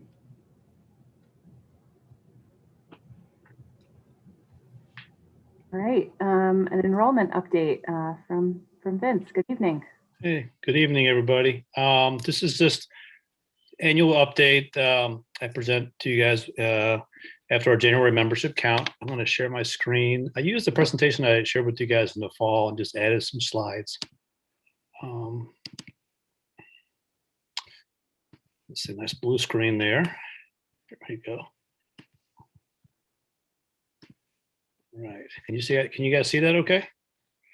So I just revised, I took the presentation that we had in the fall and I just added some information because there's some data that gets supported. You know, the core data gets submitted every month with new asks. And so on EL learners, students with disabilities, free reduced lunch, I wanted to add some of that information to share with you guys. But just as a quick review, let's see. So this was presented to you guys in the fall. You know, our official membership count is reported on the last Wednesday in September. And this kind of shows you our enrollment trends over that time. It continues to peak to be strong. You know, this is the first year in 13 years that we didn't have an increase in enrollment. You know, last year at this time in 2019-20, we had 1,441 students that we reported. This year we were at 1,419. The majority of that, I would say, the unusual spike was due to COVID-19 because we had, you know, we had 39 students choose the homeschool option because of all the uncertainty compared to 5 the previous year. I believe if we hadn't had COVID-19, I think our enrollment would have been up a little bit higher than the 1,441. We talked about that again in the fall. And in terms of the cohort analysis, while it was an overall loss of 46, the majority of that is by graduating the the 87 seniors and bringing in a cohort of 111. So you only lost about 22 kids in the remaining cohorts, which is like less than two per grade level. It's not a big change there. This is all information that we presented in the fall. This is new, a new slide. We look at race and ethnicity trends over time. I always remind the group that in 2010, 11, they introduced a new category for folks to identify themselves as a multiracial person and multiracial student. So it changed some of our percentages. I think previously people of color were sort of, if they were multiracial, didn't know where to self-identify. I don't think it reflected their life experiences. So they added that as an option for folks. But we have increased, the number of white students has increased a bit over the last 20 years, but held similar to what it was last year. And those numbers kind of speak for themselves. This is based on the October membership count, which is the official kind of snapshot that they take. Free and reduced lunch, I want to spend more time talking about this. This is a important piece of data for a couple of reasons. One is, it's first and foremost, it's important for us to identify eligible students for the free and reduced lunch program. School nutrition is an extremely important part of our program, but the reality is it's also tied into a lot of funding for overall programs, federal title programs, the E-rate, big dollars there. And it's really incumbent upon us to capture a real number, accurate number of folks that would qualify for reduced lunch. We think that the number last year of 32.74 was underreported. We had some expired applications that we weren't able to get turned in. We think this number that we reported recently of 34.88 does more accurately reflect our free and reduced lunch rate. It is an interesting year because the free and reduced lunch program, that lunch program currently is free for all students under the kind of extended summer school program or the summer outreach program. And but as a backup, we did make a really strong push to get some of the expired applications updated in the last few weeks. So we had approximately 150 expired applications. That means persons who were eligible last year, whose applications expired. We were able to get 110 of those returned in the last few weeks. So we feel we have a backup. So we're actually feel pretty confident that this number will be the one that we can use for funding and for E-rate moving forward. And you also have the building breakdown. This is based on the January membership that we just submitted, and the breakdown is there at the bottom of the screen. EL learners continues to be, kind of a group that we're really excited to work with. Those numbers have increased, as you know, over the last 10 years from 18 EL learners to 43 this year. A lot of those students are first and second year to the country. So not only are they students that receive services, but they're students that receive a significant amount of time with our EL staff. One of the interesting trends is, we had a big group of students that came in 17, 18, you see the 53 that were first year learners, but now they're in their fourth year in school. So our staff are able to push into their classes more, which has been helpful in terms of allowing the students to access our rich curriculum, but it is a time consuming and challenging way to kind of schedule. But those are still robust, strong numbers.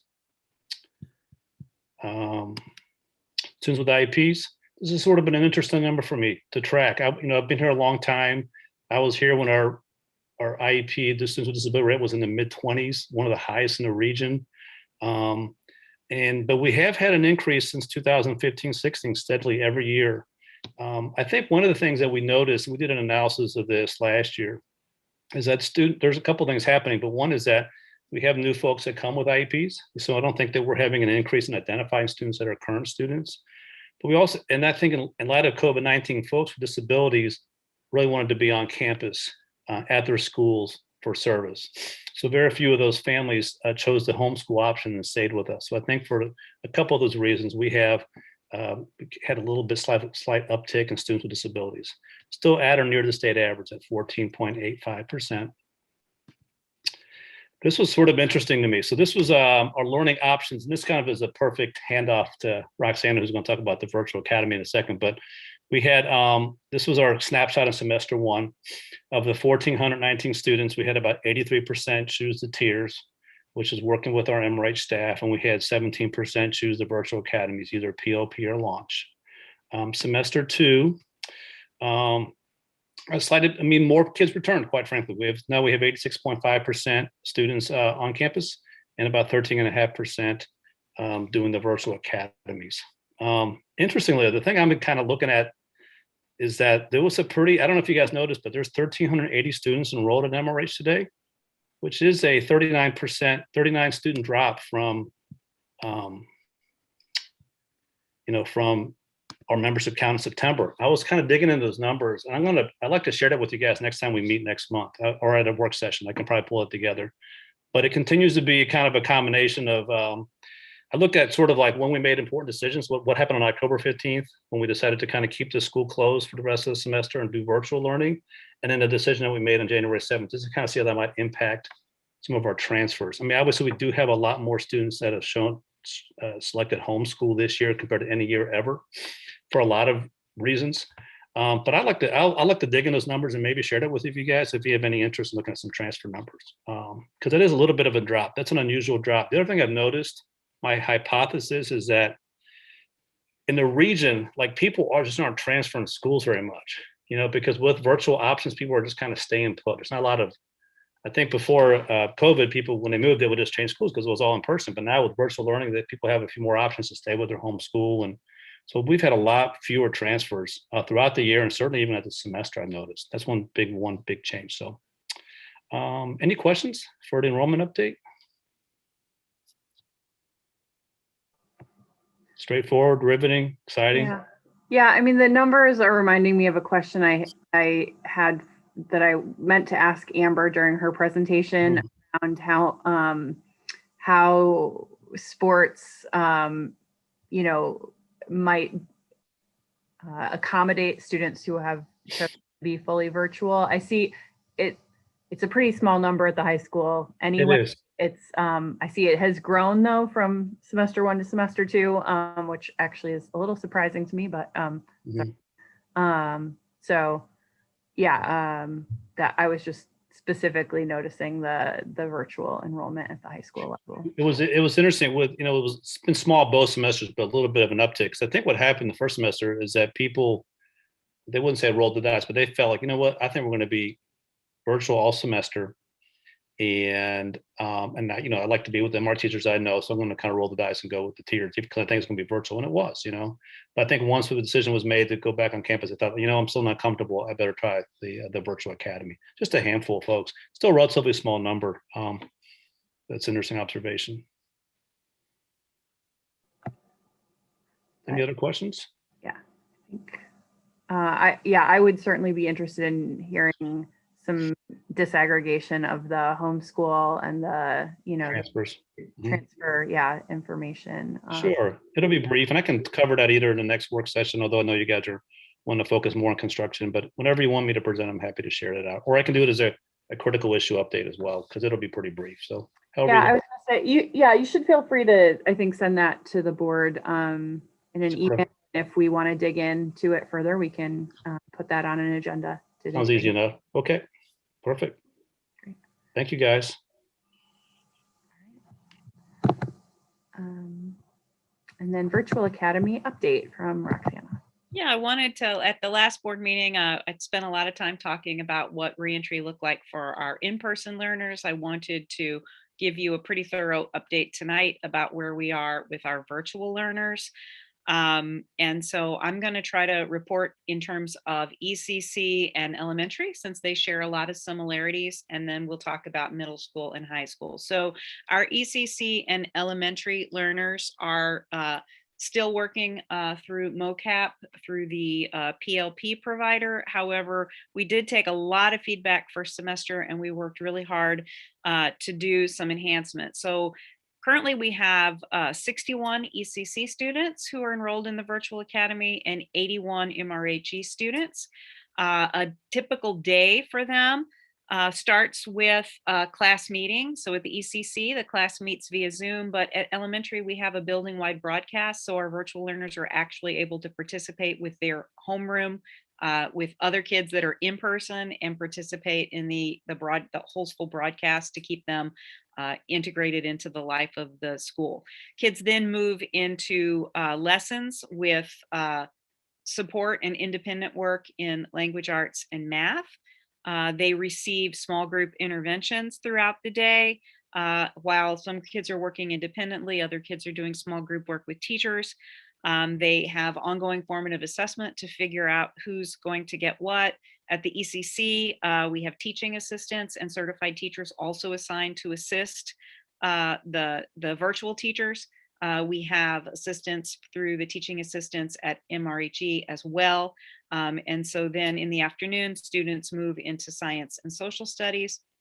And they also get lessons with all of the specials. So all of the options that we provide on campus, we're also providing to our virtual learners. The enhancements that we made through, kind of living through this after our feedback from first semester, which I think have been very helpful, is that we now have, again, the addition of an additional certified teacher that supports the virtual classrooms that can help with the small group reading and math, because early learners, our earliest learners, need a lot of one-on-one. So we've been able to do a lot of live synchronous one-on-one sessions with them. They also get live art, music, and PE and seed to table with our regular teachers doing lessons. And then they have additional work through the virtual platform that kids can do after they receive their live specials for the week. By adding that support, we've been able to dramatically increase the number of live synchronous small group instructional lessons that students get in the core areas, as well as doing targeted interventions for those groups of students. Sorry, I'm checking notes across buildings here. We have at ECC, for example, in addition to that, we have a teaching assistant that's on Zoom where kids can join in large groups while they work on their independent work, but have somebody available to monitor that and answer questions if they get stuck. Our librarian, Mrs. Justice, has a small group of advanced readers that are part of our virtual academy. And so she's actually doing some accelerated work with our first graders to provide more advanced opportunities for them.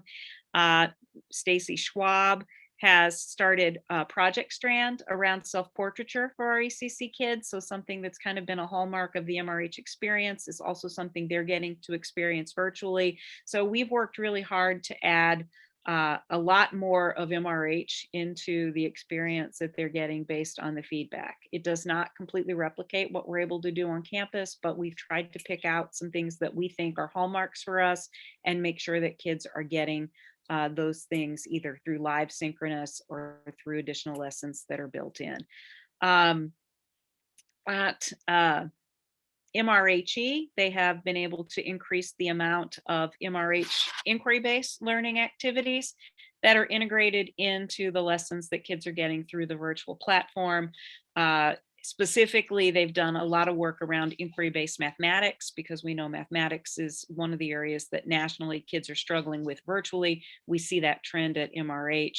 And both groups of students are having regular meetings with counseling teams, and administrators are dropping in on those synchronous lessons to have a presence and have other adult faces interacting with kids. Our principals daily are reviewing engagement and are trying to continue to work on messaging with whole homeschool connections. In terms of follow-up services, teachers and teaching assistants are meeting with kids, as I said, in large and small groups. They're also doing one-on-one sessions with kids based on what the formative assessments reveal that children need. Kids are getting IEP and ELL services as well via Zoom. They also have the option in both schools to come on Wednesdays for in-person tier 1 or tier 2 interventions in small groups, and some families are taking advantage of that in small settings. And then our social worker, guidance counselor, and youth in need therapists are also available and are doing one-on-one sessions and small group sessions if it's determined appropriate by the RTI team as well as the parents. So all of those supports that they would receive here are available, and we're using the same RTI processes to make those available. One other thing that I have asked the principals to be very mindful of is how we're keeping them involved in the overarching life of the school. Because we know one thing about, virtual learning and virtual Zoom for all of us, when we can't be together, that can be somewhat isolating if we don't pay attention to that. So as I said, the administrators are making a concerted effort to be in the morning meetings. We've been sharing read aloud activities. We've been trying to involve kids in school-wide projects. I know the Valentine's Day celebration, the principals actually dropped off materials to houses so that they could be included in their all-school bingo. We've been doing push-in check-ins. Again, the librarian and guidance counselors are very active in making sure that they're teaching lessons periodically live so that students are able to do that. In the spring at ECC, we've worked out special days when they can come to campus and work outside in the gardens and meet the bunny. I got to think what the bunny is. Blue Rose, I think, is the rabbit. So they're very excited about their potential visit with the rabbits.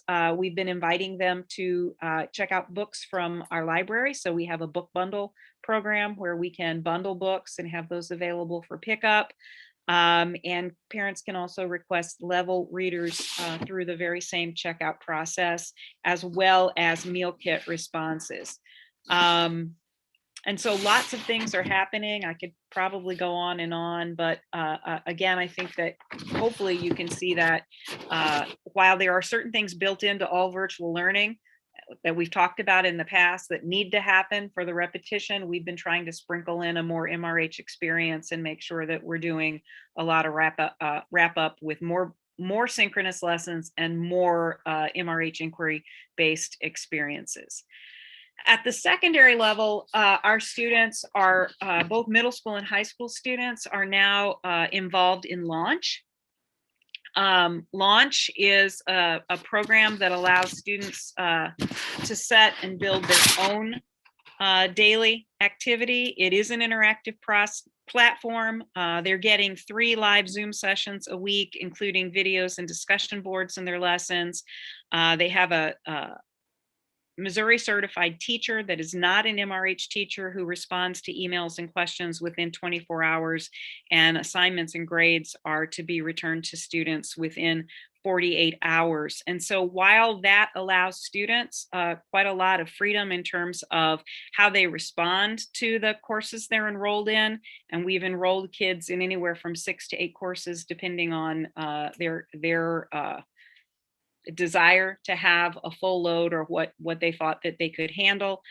We have provided recommended schedules for students as well as recommended study plans in an attempt to create a more normal MRH routine or a more normal MRH day. We've hired teaching assistants to help and check in with the launch learners, and so they get check-ins.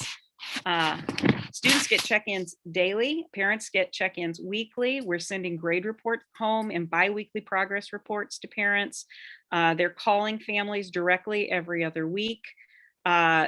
Zoom tutoring is available to all of our launch sessions, and the students have been assigned an MRH teacher as a backup who checks in with them on Wednesdays, and students are asked to attend virtual office hours with their MRH contact. The families are emailed once a week with tips and updates from the middle school office to help with their learning. And again, we do have the Zoom tutoring on Tuesdays and Thursday nights with humanities and STEM teachers available for that tutoring. At the middle school, the virtual program students are invited Wednesdays to participate in advisory with the students that are at school. And so that connection allows students to connect, whether they're on campus or off campus, around our cornerstones and metaphors. Currently, they're working on a roadmap unit where they're investigating career interests and talking about finding passion in work. 7th grade are trying to build relationships, the 7th grade staff, I should say, and check in with students on homework and any social emotional needs during this advisory period. They've all been invited to participate in the May expeditions, and we're working on experiences for students who will remain at home and not attend to give them that experience, whether they attend in person or not. Also, our students are invited to participate in the virtual clubs that we currently are hosting. And Katie, to answer your question, if any virtual student would want to participate in a small group extracurricular that's happening on campus, including athletics, they certainly would be allowed to do so if that were appropriate for that student and that family. Students were given the middle school students were given a welcome back to semester kit that included a backpack, 2 masks, a water bottle, and handwritten notes welcoming them to semester 2. So whatever we were doing for kids on campus, we also made sure that something went home that was appropriate for our students at home. The high school has been sending out communications through the guidance office. All school communications go to all kids. As I said, they're doing the weekly check-ins, providing access to tutors and teachers, access to clubs, etc. So while the students have an all virtual experience with teachers that are not MRH teachers, we have tried very diligently to connect them to our teachers and to keep them connected to the all campus activities. So that's kind of what's going on in the virtual world. I'm happy to answer any questions that you have, but we've tried. I know things aren't still perfect, and I also know that no matter what we've tried to do, the issue of accessing and turning in work for our earliest learners continues to be a challenge for teachers and families. But we're chipping away at the things that we've heard were barriers. And so hopefully this experience is a little better than where we first started. Roxanna, I just want to thank you for all the hard work you guys have put into not forgetting about our virtual learners and trying to really help improve on a system that, one, is not ours, and two, is difficult to improve on. I really just appreciate, though, continuing to go back to the drawing board, continuing to come up with innovative ideas, and continuing to work to improve it day after day after day. And I know it's a lot of work going into it, and I'm hopeful that the families are really starting to have a better experience with our virtual learning program than when it originally started. Thank you so much. You're very welcome. And we still encourage people to let us know if things aren't going well. We're trying to listen, and we're trying to make those improvements when and how we can. Yeah, just to elevate what Brandy just said, I also want to just say thank you to the teachers that have also voiced concern, and the families that have advocated on behalf of their children, and then you all, the administrators, who have listened and not been defensive and just thought, okay, what do we need to do to make this better? We understand this is not what we thought it would be, so we're going to address it. So just our entire community, thank you. Yeah.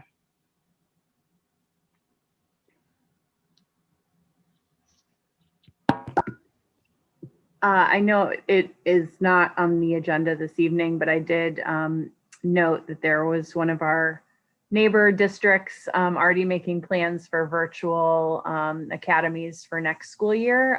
Do we have thoughts about that, or maybe a timeline for when we might check in with families about their desire for that sort of thing? We have the options that we currently have that will always be on the table. We've chosen to use MOCAP, which is something that's in place statewide anyway. So the real deciding factor for us would not be whether or not that would be an option for families. For us, it would be how many families, and that would determine whether or not we could afford MRH teacher or MRH staffing. So if there was volume to be able to use one of our teachers, we could do something similar. If we don't have that volume, we would use a MOCAP vendor with, and like we're doing at the middle high school where we can't make that work, and use other Missouri teachers. So for us, I don't know, Katie, that there's a rush in figuring that out, other than waiting to see kind of how the COVID numbers go between now and the end of the year. And then probably somewhere before school is out, we'll send out another survey just to kind of see where people are.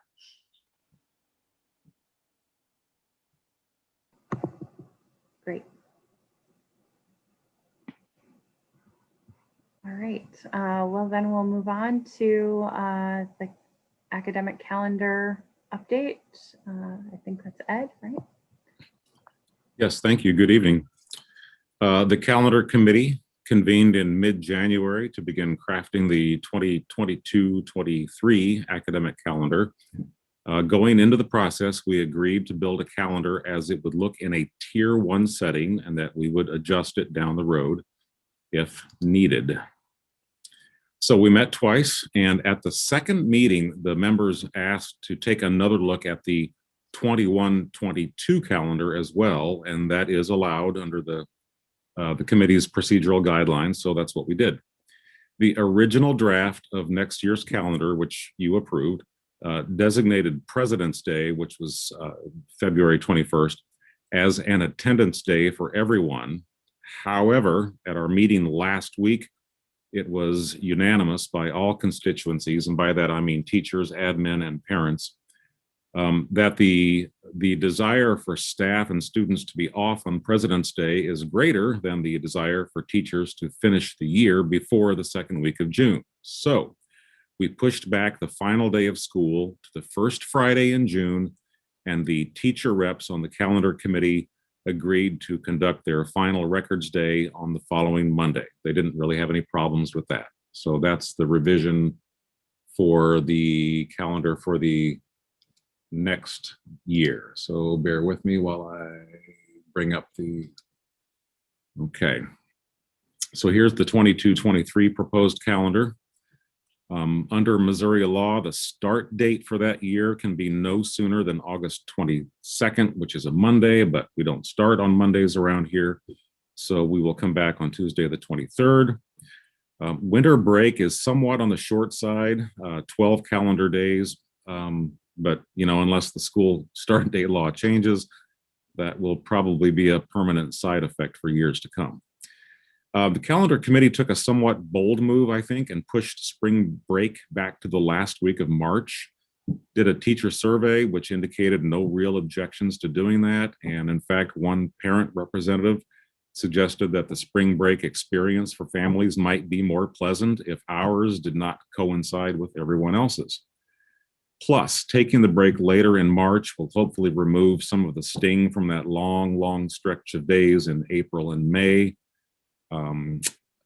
What else? And finally, just like they did for 21-22, the teachers preferred to be off on President's Day and will, in exchange, carry out their records day on the Monday after students' last day, which is Friday, June 22nd. One other item, the early release days are all scheduled on Tuesdays for both of those proposed calendar years. I guess we'll call that tier 1 wishful thinking. Currently, though, they fall on Wednesdays, as you know, because that meshes well with the tier 2 model, which we are in now. I just want to say I am enormously grateful and I'm proud of the calendar committee members. They are efficient, they are outspoken, they are opinionated, they are thoughtful, and most of all, they are creative. In the face of so many obstacles, they are truly a glass half full bunch of people, and it's nice to work with them. So may I answer any questions?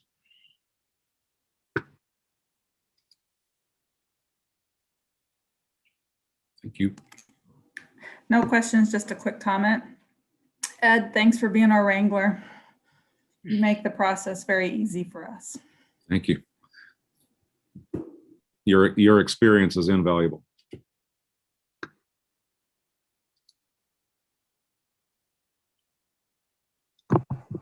All right, we'll move on then to our CSIP update, the first of a series of updates we'll be getting that corresponds with some of the conversations we've begun around our achievement of our CSIP over the last 5 years, with a particular focus on our commitment to equity.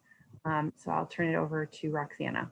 Yeah, so we're going to chunk this out so that you don't have to sit through long sessions. We went back to the original goals and action steps that the committees talked through in terms of our CSIP, and we thought that it would be a really good idea to revisit these items that were planned to try to give you an update on what was actually achieved, talk about what was put on hold or paused, and in doing so, found some things that, based on everything we've lived through in recent months and the past couple years, may or may not still be relative. And so they're going to present those things to you. It's not meant to be a complete detailed list. Obviously, you know, hundreds of things have happened between when the CSIP was established almost 6 years ago now to now. So we're not giving you a laundry list. We are giving you a holistic look of where we are. With the expectation, we've left a column for equity considerations because we thought as we do this review,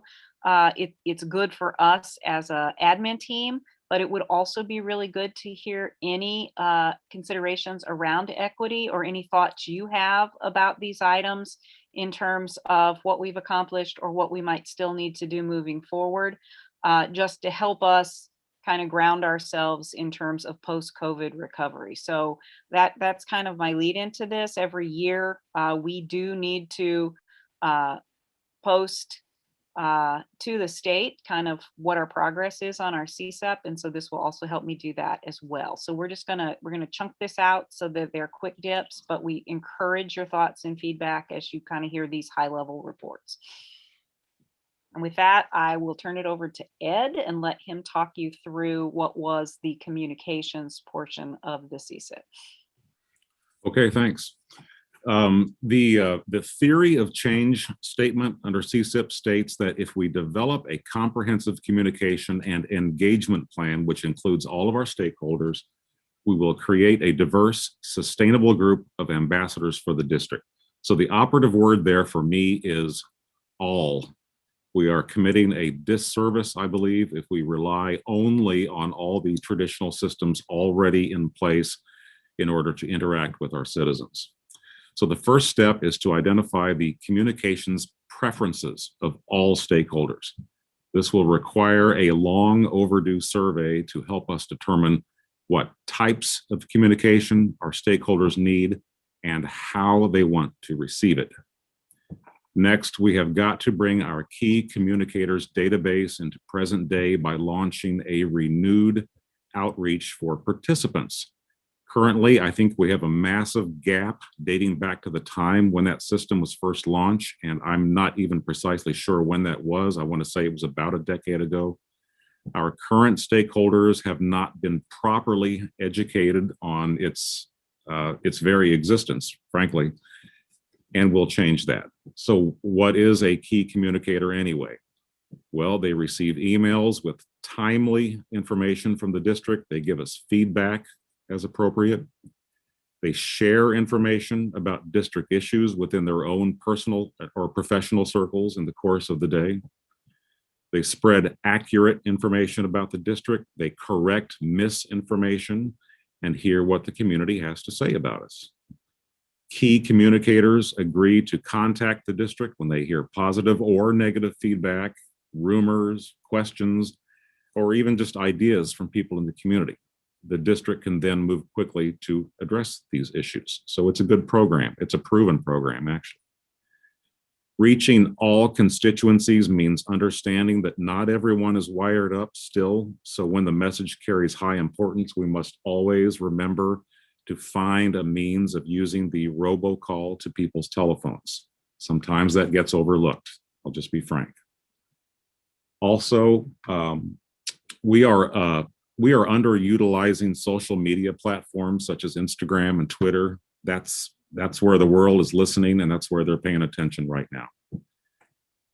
We need to simplify the resources that are available to families on the website, and we have made tremendous progress on that front in the last year or so, thanks largely to input from Student Services Vince. Vince and his crew are the people who are in touch with families every single day, and they supply me with excellent feedback from parents. This work is ongoing. Also, a website redesign is overdue. The current layout style was popular about a decade ago, but it is limiting now, to say the very least. Our CSIP plan also calls for consistent branding across the buildings. We now have all principals using the same platform for weekly newsletters, and that is important. I want to discuss shared experiences as a means of staying connected with our families. Our tech team has provided much improved parent access to student portals. I'm talking about PowerSchool and its learning. We've launched I think, a well-received weekly message from the acting superintendent, which sort of features a blend of topical and practical information, along with the occasional personal narrative, which gives our stakeholders some insight into what informs her as a leader. My wish list also includes a way to concoct a method of preserving the spring right of open house, but only if conditions allow it, of course. And there really is no better way to share experiences than via social media. I've been reviewing examples of social media directories offered by other school districts, which they kind of consolidate hashtags and handles and URLs, things like that. We currently don't have anything like that. We do actually have more of those than most people think, but we're just not making them widely known. And the result of that is communication, which is just one way. We want to deepen our community partnerships. We've made big strides recently.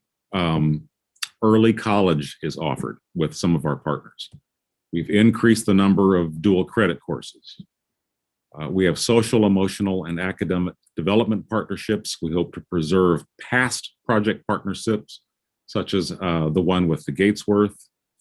We are keeping Capstone alive and well. Excited to have Joe Saucelle back as Career Connections Coordinator. We are always looking for new partners, and I should mention that the Mid-County Chamber has supported us steadily in that endeavor, which is great.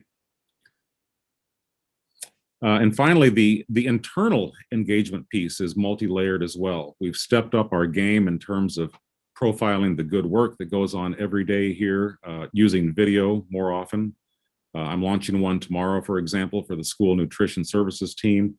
I didn't realize what a Herculean task it is to feed the kids until I spent about an hour with them yesterday. And chances are that means other employees don't realize it either.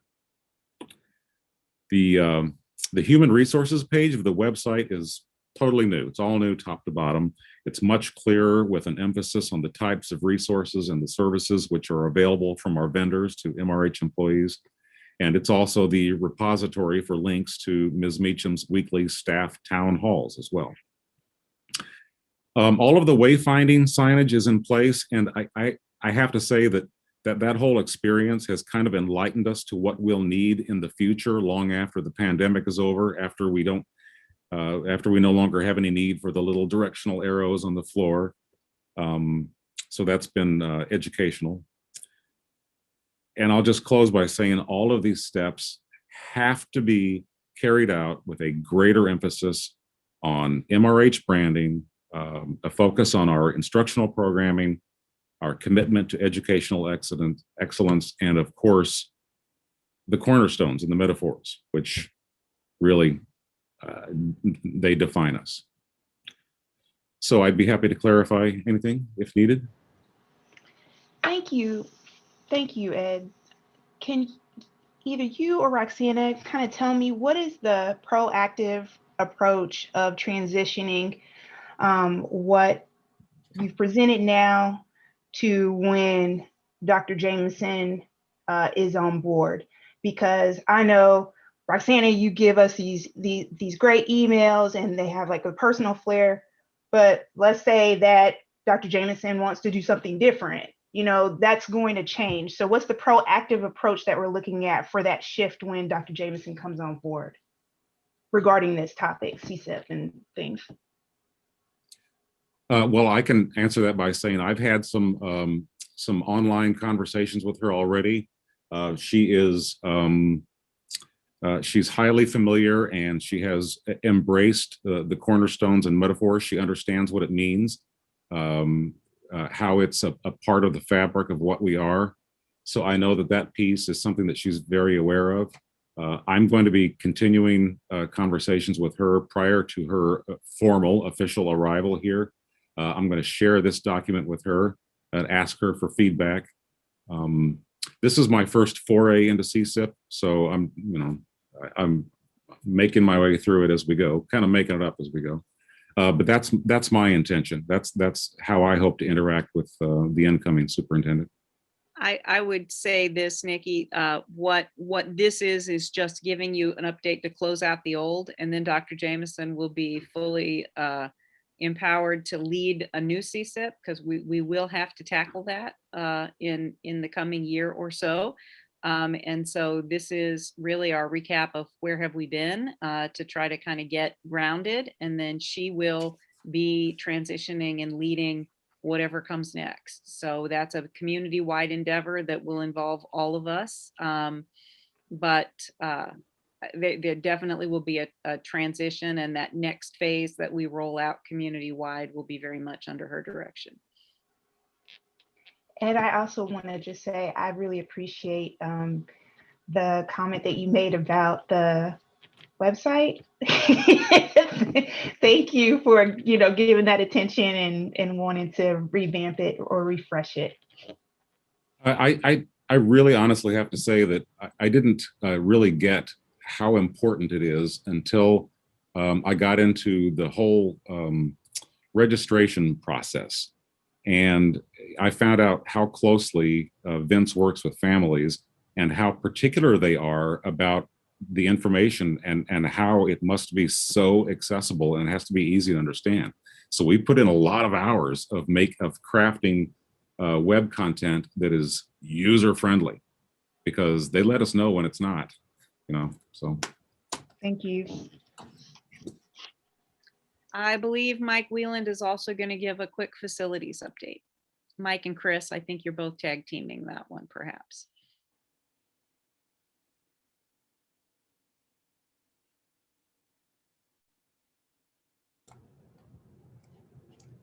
That is correct. We are tag teaming it, primarily because Chris has a lot more history with the facilities piece for the CSIP. Chris, are you there? Or are you over at the elementary? I'm here at the elementary, but I am ready to go. All right, so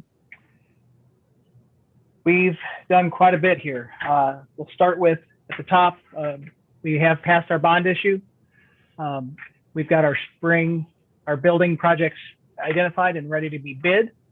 We've added an ECC cottage to open additional home spaces for our preschool and also to provide additional spaces for some of our programming like E4. We've got our new high school gym in the plans, which is much needed due to the expansion of our enrollments at all of our facilities, but now that they've matriculated through and have arrived at our middle school and high school. Part of that is health spaces along with our wrestling and weight room. Elementary, with our focus on the improvement of our athletic facilities and also adequate indoor and outdoor spaces for growing enrollment, we're adding a walking track on the elementary. That's part of our playground update, which I think is a awesome addition. We're also, according to our budget directive, allocating contingency funds in the case of something that happens that we were not anticipating, like a burst pipe at the elementary in the middle of winter. So, case in point. Also to maintain, to make the best use of our taxpayers' dollars and looking for those energy and cost-efficient strategies, we've relamped last year. We relamped all of our district with LED fixtures, and we have noticed a significant decrease in our energy expenditures as a result of that. We've also increased our exterior building envelope efficiency due to replaced roofs and tuck pointing, and we'll be doing windows over here at the elementary school this summer, which will further increase the efficiency. New windows are going in also at the high school and middle school.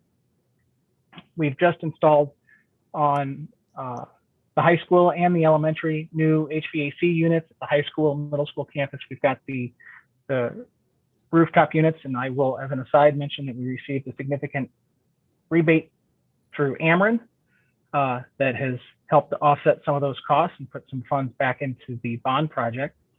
The ECC playground renovation occurred as a result of generous cooperation with our Parents as Teachers group. We now have bottle fillers installed on each of our campuses, which also dovetailed and helped us with the mitigation strategies related to COVID and the return of students to classes. So that's been part of our research to improve our water fountains. That's been a complaint of our group for a while, especially those bottle fillers. And we get to the technology aspects. We agreed to maintain a one-to-one laptop environment. So as a result of this pandemic, not only have we been able to maintain it, we've been able to expand it. So now we are fully one-to-one K through 12, which is pretty exciting. It's not exactly how we planned to do it, but nevertheless, here we are. We've also been investigating and implementing some pre-K technology best practices. We have added tablets to the preschool. They've also done some innovative things as a result of the COVID crisis, as we weren't not able to have preschool over this school term. Maintaining our adequate bandwidth, we've deployed Wi-Fi hotspots to all of our families that were in need of internet connectivity so that their children could log into its learning and participate remotely. And we've utilized our Cat 2 and Category 1 E-rate funds to deploy dual radio access points and also to provide bandwidth both point to point between our buildings and internet access from the outside world to our students and staff. We've also been able to increase our internet bandwidth on our cable line and intend to increase our bandwidth further on our main lines as a result of Category 1 E-rate funding coming into the next fiscal year.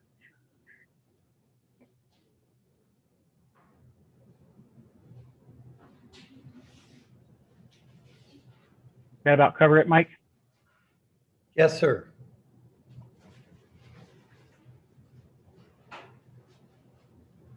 All right, there aren't any questions.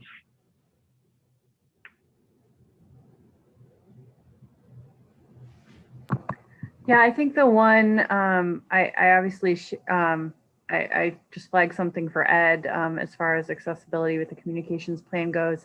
It is in our equity policy that we're going to look at data on facilities and accessibility annually as well. And so obviously with the bond initiative, we've paid particular attention to the accessibility of the new building and things, but I would just flag that as a consideration for goals going forward, that I think we continue to really integrate that. That was an important aspect of the facilities planning conversations that we had prior to the bond. So, and Katie, I can add to that, as we've been planning the elementary play spaces specifically, I know that the accessibility has been a huge part of that. Making sure that we have multi-sensory stations for students, making sure that the play spaces that we're creating are accessible from students that may be in a wheelchair. The walking track is another huge thing. Having those spaces where students are able to go experience the same things as perhaps all of the other students. So it's been very gratifying to watch the process and everyone's strict adherence to that. And I think it's also, it's refreshing for me, but I think it's also eye-opening to our vendors who we're working with as to our extreme focus on some of those areas.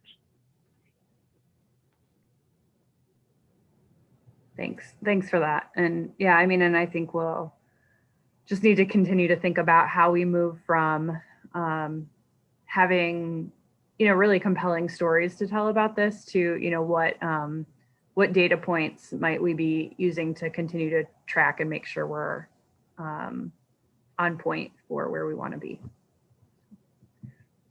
All right. Other questions, comments? All right. See, I gotta find my agenda view again here.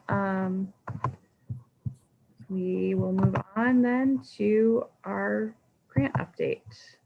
Yeah, so I just usually take time in February to make sure that we're aware of all of the grants that are in play currently in the district. This has been a very busy grant year for us.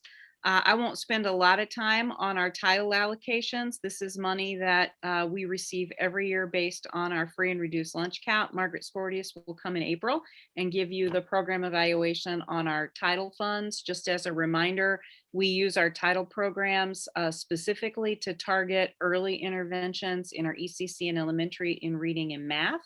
And we have a variety of supports that we provide. Title II helps us with our professional development in high needs areas. Title IV allows us to focus on school climate safety technology primarily. So a lot of our social emotional work and our technology work, as well as our innovations in science instruction, has been supported through our Title IV.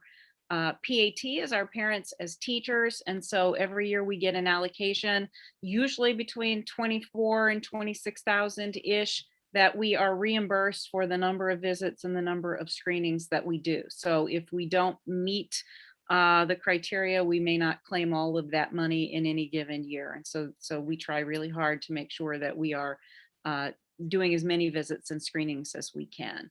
We get a CTE base grant, which is money that goes directly to help fund our career and technical education. We actually use that to pay a portion of one of our CTE teachers' salaries. And in the companion piece to that is our Perkins allocation, which we have been using to help fund professional development. We also purchased some supplies to use in Otto's computer tech classes. So we use that to provide some of the very expensive paper and printing pieces that we use in his program.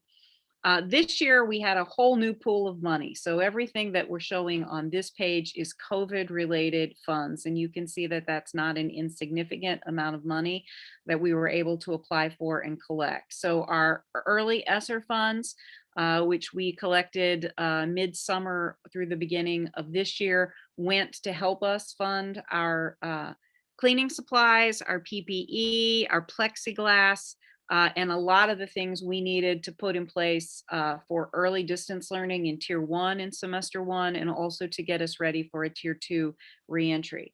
We were able to reclaim a little bit of money through a connectivity grant that helped us with our Wi-Fi access and some of our connectivity issues for students to make sure that all of our students had access to virtual learning. We were able to claim a transportation supplement, which went to help us fit our buses for safe configurations, a lot of the supplies we now have on our buses, as well as some very specific disinfecting products that we're using as part of our transportation routing. We were able to get a county COVID supply reimbursement grant, which was partially state funded, and then the match came from the county, which helped us purchase those electric static sprayers that we're using in all of the buildings, as well as supplies for our isolation rooms and some of the pieces, face shields, things like that, that we currently have in place, as well as masks. And so that's our COVID run currently.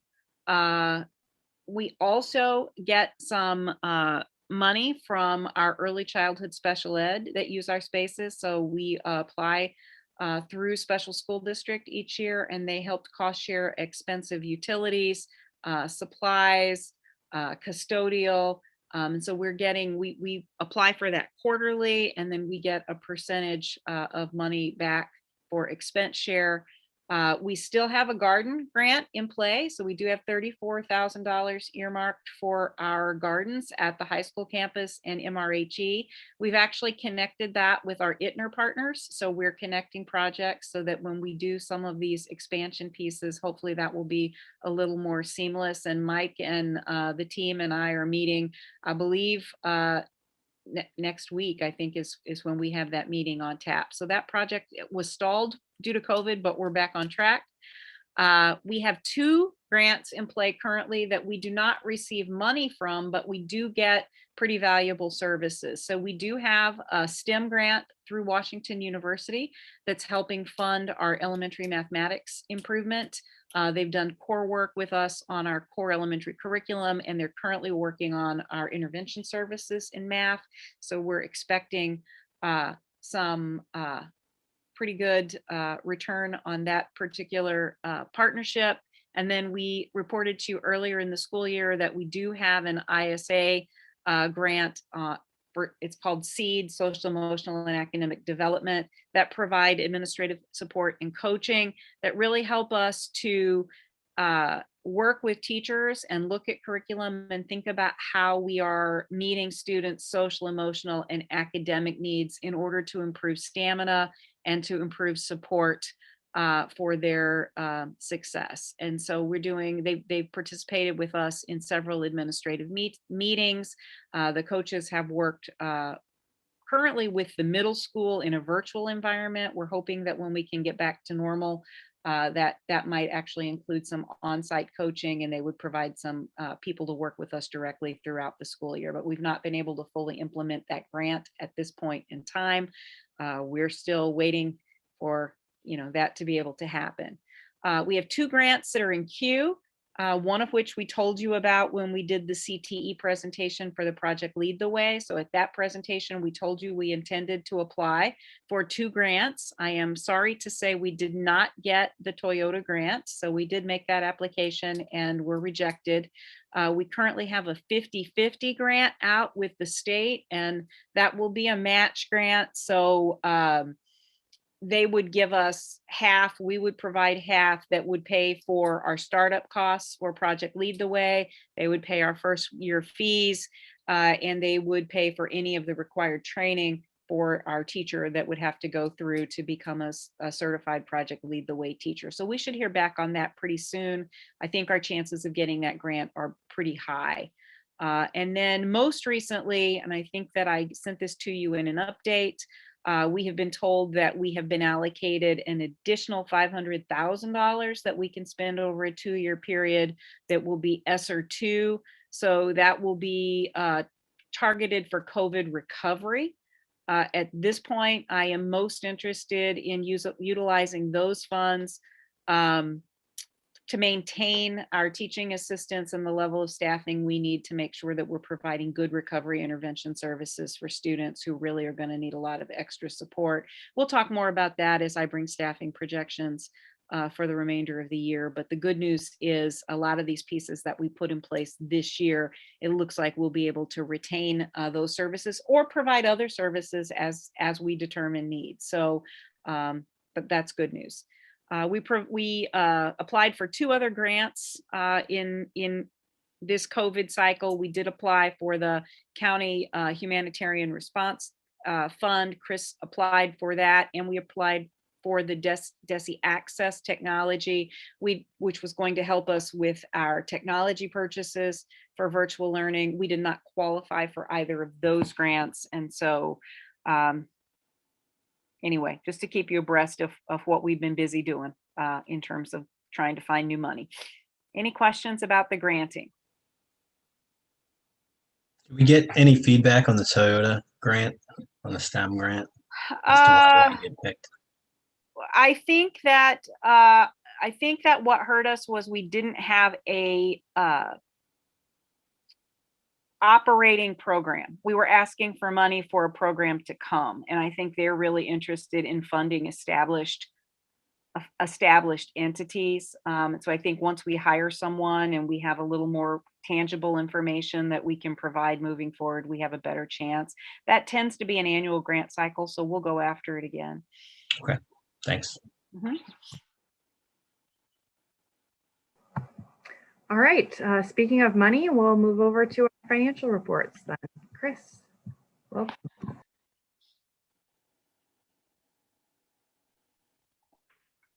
Sorry, I'm on unfamiliar equipment and stumbling around a bit here, but going through our January financial statements.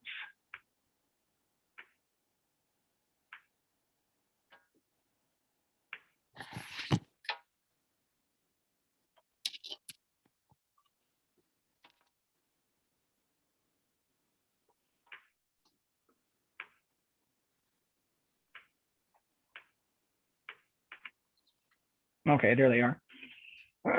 So as usual, our items of interest do a pretty good job of explaining what's going on. I'll just outline those quickly. Local revenues are pretty much where we would expect them to be. They are a little bit lower, however, due to the preschool and Discover Club being out of session and our food sales to students and adults, and also interest rates. But all things considered, we are about right around 77% of the budget. County revenues collected are a little over 32,000 and quite similar to other years. We've not collected our state assessed utility taxes, but as an offset, we have received about 22,000 in the CARES Act grant. State revenues are 58% of the budget and comparable to prior years. And believe it or not, all things with everything that's going on, we are still on track to make our state budget at this time. Federal revenues are 409,000 or 44% of the budget and on track where they have been in prior years. And revenues on the other category, which is anything that doesn't fit into one of the categories above, 144,000 and higher than previous years. And that is due to the sale of the Burgess properties. Salaries and benefits are tracking right around, are slightly lower than prior years. And that's mainly due to lower overtime amounts. With the kids not in session, overtime was not as critical as it was. However, as you heard from Mike earlier, overtime is starting to increase, so we'll keep an eye on that and let you know how things progress as the year continues.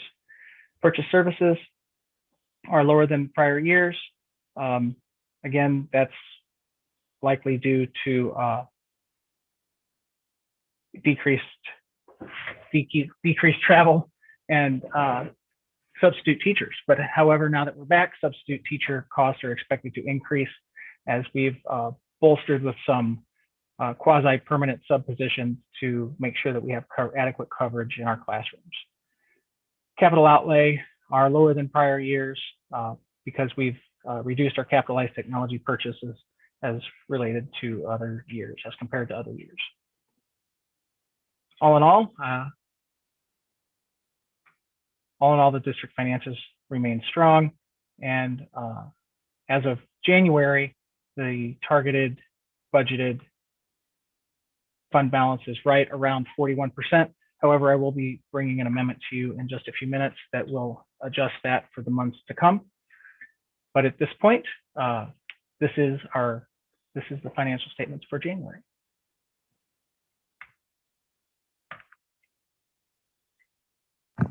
Keep going, Chris. Katie, if you wouldn't mind prompting me on which one's next, I will hit it. The COVID expenses. Thank you. I feel don't have all my screens. Yep. Okay, so moving through this one quickly, as I've said in prior months, and as a result of the board's request to track these COVID expenses, the January net costs, I added a column this year with January net costs. I thought we've been through this long enough, that way you can see the delta from the prior month. So in February, we had accumulated $413,652 in COVID expenses, which is an increase of $97,710 from the prior month.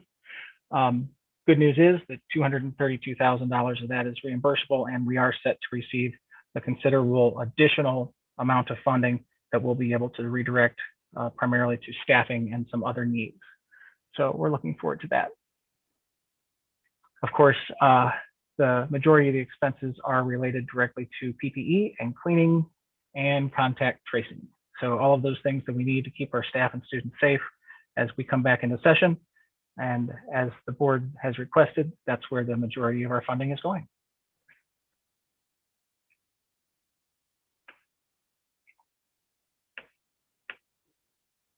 Any questions? All right. Budget amendment, then? Budget amendment 10. All right. Excuse me, that's not the amendment. This is the amendment. All right, as we look at this, there's a lot of pages to this. I think probably the easiest way to look at this is to look at page 6, which is all of our funds. And I'll talk you through that quickly. Excuse me, it's all of our funds except for debt service. So we'll back up to that in just a second. So we have overall, we're adjusting the revenue to an increase of $67,253. And that's primarily due to CARES funding and some adjustments to title, state revenue as well. On the expenditure side, salaries are decreasing, benefits are increasing as we've added and changed staffing around. We've also moved some unfilled positions into our contingency funding. We will likely fill those positions in the future, but they will remain unfilled for this year. Our supplies budgets are also increasing as a result of COVID expenses. Purchase services, this is where our contingencies lie. So that's why you see that one increase there. And capital outlay, some adjustments due to our bond projects as they're transferred from account to account and fund to fund. So overall, our expenses are increasing $452,000 for a net decrease of $384,928. So revenue on the, when you see the parentheses around revenue, that's a decrease in revenue. Parentheses on the expenditure side, that is a decrease there, but when it gets a little confusing as you go over and under, but the increase decrease line here gives you a pretty good look at what's going on. So as a result of this on our operating fund balance, we are projecting a 38.53% fund balance, which is a reduction from the just under 41% that I shared with you for January. However, I will say that 38.5% is still a wildly healthy fund balance. So we are in good shape. However, we do have some staffing things that we'll be discussing as we move forward through this budgeting season. So we will keep an eye on that and keep you abreast of anything as they change. And of course, the final page is all the detail, including the transfers.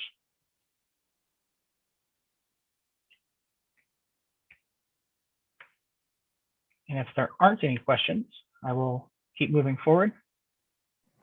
Yes, please. Very well. Does that bring us to our budget update, Katie? It does. Okay, so every February, I like to bring you a very early, very preliminary look at our revenues. We don't have a whole lot of information at this point, as we don't typically start getting numbers from the county and other sources until March. However, I would like to give you just a quick look.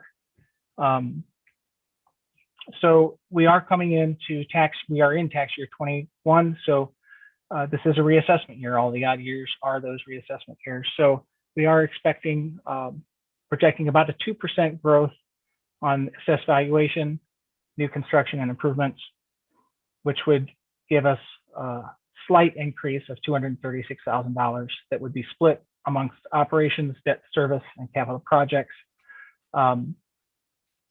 That's a very modest amount. We're not quite sure as to what is going on or what is going to continue to happen as a result of the pandemic and what it looks like moving forward. So we're remaining very, very conservative on that side. Sales tax, we are projecting a slight increase in that as businesses come back online after the shutdowns.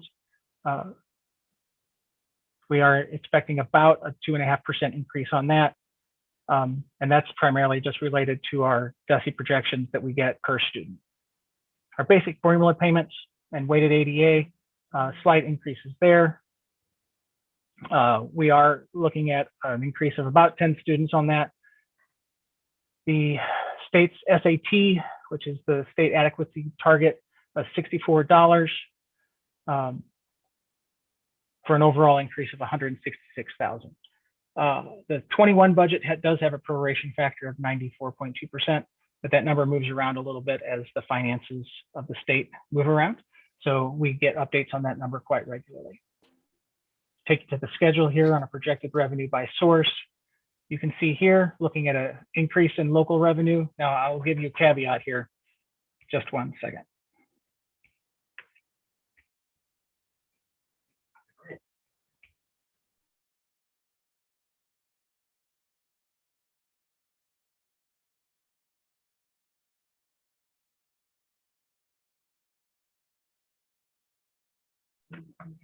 Sorry, the night shift was checking out at the elementary here, so apologize for the delay.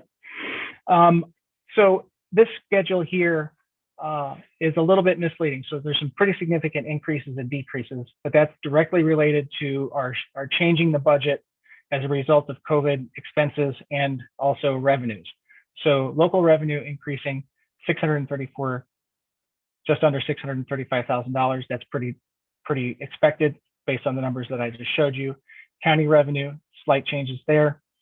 State revenue as a result of increased weighted ADA and formula funding. Federal revenue, this is the one that is a little bit jarring, but this is because this year we are receiving significant CARES funding, which is federal funding, and next year we likely will not receive those funds. And since our budget's already been adjusted, that's why you see this pretty extreme delta. So nothing to worry about there. And on the non-current revenue, again, that's the result of our real estate that we sold earlier in the year. So all in all, we're anticipating about a $350,000 increase on the revenue side. And then I give you a chart to show what that looks like graphically.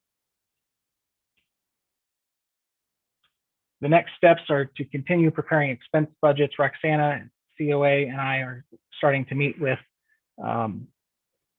the principals and directors to go through their budgets, all of our budget supervisors in the coming weeks.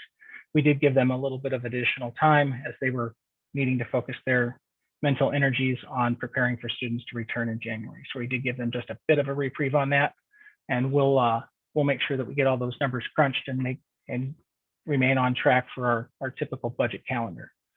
Revenue projections will be adjusted as we get new information. I anticipate that by the March board meeting, we'll have a little bit better look at what those numbers are going to be.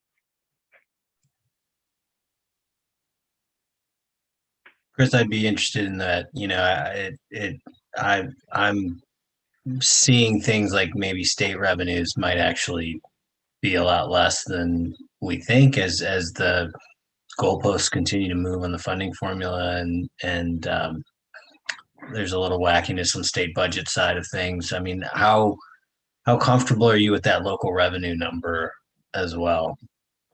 Local revenue, I am comfortable with that. The majority of that local revenue is going to be bringing back our fee-based services. So that's one that, of course, we'll need to keep an eye on, and we'll see what those enrollments look like. We're right in the middle of preschool enrollment right now, but I do anticipate that the local revenue should remain strong. Okay. Return to strong is probably a better way to say that. Right.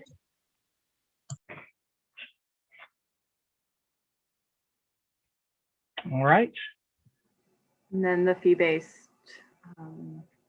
programs. Okay, so this is a little bit different of a presentation than I typically deliver to you. We really haven't had fee-based programs up until this point, so I will give you a quick glance at what those look like. So preschool, we have not been in session for this academic year. However, we have begun registration for the coming academic year.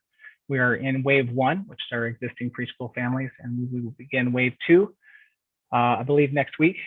And that will be for our new families, and that will continue through the summer until the start of the school year. So one thing that the board voted on 2 years ago was to increase the fees for both preschool and Discover Club for a period of 2 years. So since this year did not occur, we're going to count next year as year 2. So I'm recommending to the board that we continue with the fee schedules that we had voted, that you approved 2 years ago for the coming academic school year. And this is the page 4 of the presentation is the fee schedule that we will be recommending this evening. Coming into Discover Club, Discover Club is usually one of our wildly popular programs. However, at this point in the year, we have 14 early childhood students enrolled, and we have 7 elementary students enrolled. We expect that will dramatically change next year as long as the conditions regarding the pandemic allow it. Discover Club enrollment will be opening very, very shortly for our existing preschool families, and will be opening for all families immediately following that. So again, the rates recommendations for Discover Club track right along with what the board approved and are listed on page 7. Food service, we are currently operating under the Seamless Summer Program under a federal waiver. Of course, it's anything but summer outside right now, so it's a little bit of a misnomer on the name. Typically, we're under the National School Lunch Program. However, that Seamless Summer waiver allows us to provide reimbursable meals to all students, not just MRH students, but any students in our area that arrive to collect that food. So to give you an idea of what that looks like now that we're back in session with our split cohorts, AM and PM, our AM students receive lunch and for that day and the next day's breakfast upon dismissal. Then our PM students receive breakfast and lunch for the next day upon dismissal. So it's a little bit backwards, but we are able to provide lunch and breakfast to all of our students to make sure that they're well fed. And then our Wednesday curbside pickup provides 5-day meal kits for our virtual only students, and that begins at 12:30 on Wednesdays. So the meals served per week per building have increased due to us being back in the buildings. So ECC, we're serving about 215 meals per week, elementary at 160 per week, and middle school, high school at about 90. Meals served district-wide since January 25th are 465, and the revenue collected through our Seamless Summer Program through February is just under $34,000.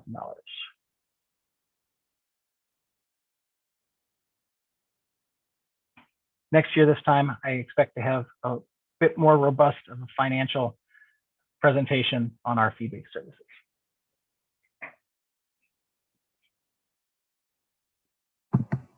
All right. Any other questions on any of the financial reports here?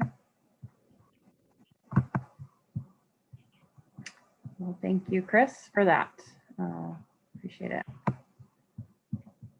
Moving into board communications, I just again want to call out for you all that we have not been able to solidify dates with the MAP Center for March. So obviously it's been alluded to tonight that we repurpose the March work session for at least some work on the ITNR with ITNR as opposed to spending time on the MAP Center data. Need to reschedule that for a time when we can get the MAP Center to respond to us about that. So I know Kat is hard at work trying to secure dates with our facilitator. So that's the main calendar update. Do we have any CBTF updates to report? No, other than we're going to be doing a comm forum coming up on Monday. That would be it, really. Great. Brandy, Joe's Place update. Thank you, Katie. We did have a meeting recently where we kind of reset, well, not really reset. Most people kept their positions on the board, but we had to do that. And then we have an executive meeting tomorrow. And that's really about it, just trying to navigate it with COVID as well. Thank you.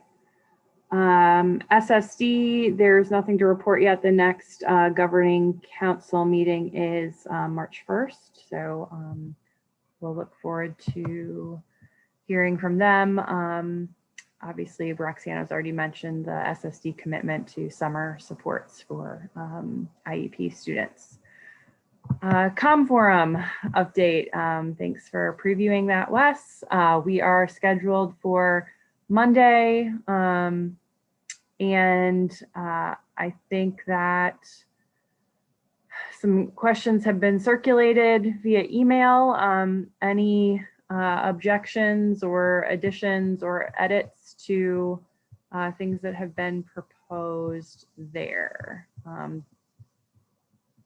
to pull that up specifically if.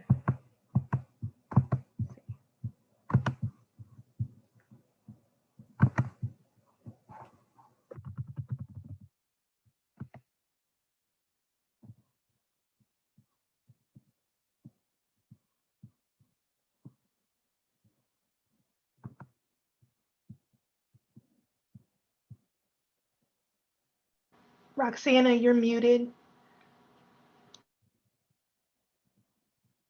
I knew that was going to happen. I was just saying that once your questions are finalized, I have received a question from each of the buildings as well as their reps. So the plan would be tomorrow by early afternoon to go ahead and send out the agenda to you with all of the questions and the reps listed, as well as the Zoom link for that particular session.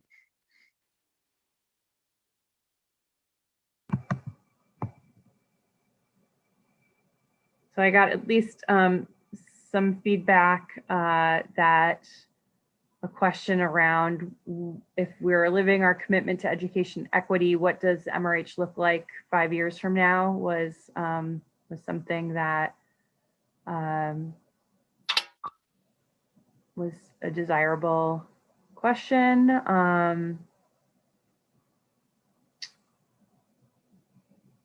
And potentially something about, as we're thinking about the MRH mission, what opportunities are we missing to prepare students as leaders, stewards, scholars, and citizens?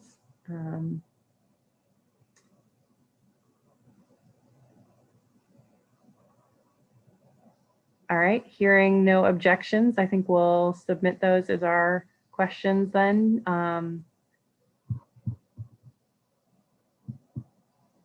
Looking forward to the conversation on Monday.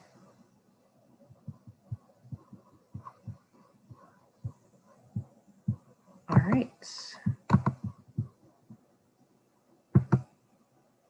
Moving on then to the public education resolution. Obviously, we've all been following closely things happening at the state level around anti-public education legislation. There is a resolution here submitted for our approval this evening. Any reactions or comments to this before it comes up for a vote this evening?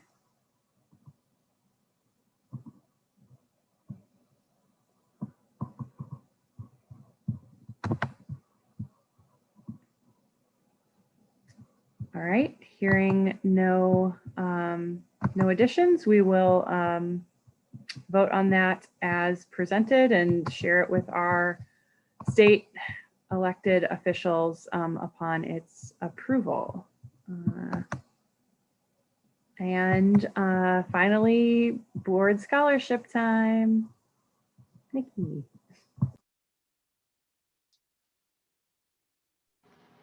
Thank you, Katie. I am actually going to ask Ed to assist me in this discussion. I want to say it was last week that I had an opportunity to talk with Ed because I've just worked with him in the past as like the point person for the scholarship.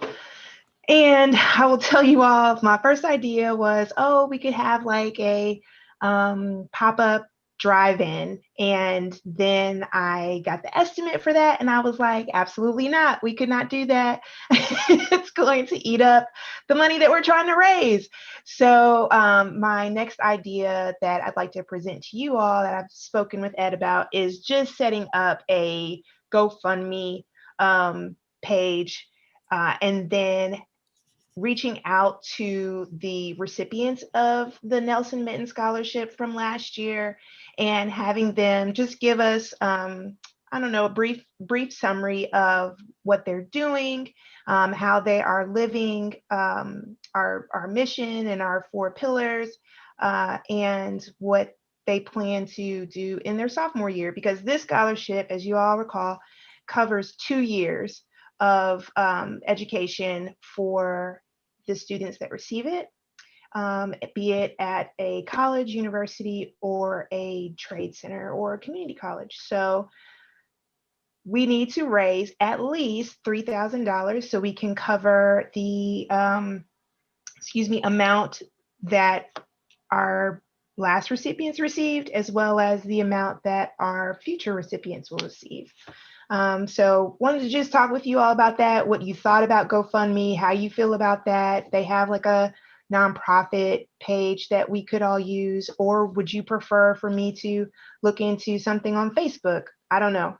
So just want to talk to you about that. But I think Ed had a really good idea with reaching out to the students. And then also wanted to talk to you all as well about featuring them on our website. I think it would be a really good idea to make a big to-do about this, because it is a big deal. And so I'd like to see if we can have their pictures up on the website. Like if we could have a page on our site that's really talking about, like, this is the Nelson Mitten Scholarship. This is what it stands for. This is what they receive. Just all of that, explaining it. So I don't know, it's just a bigger to-do than what it is. It seems really laid back, and I want it to be extra, like me. So that's it. What do you guys think?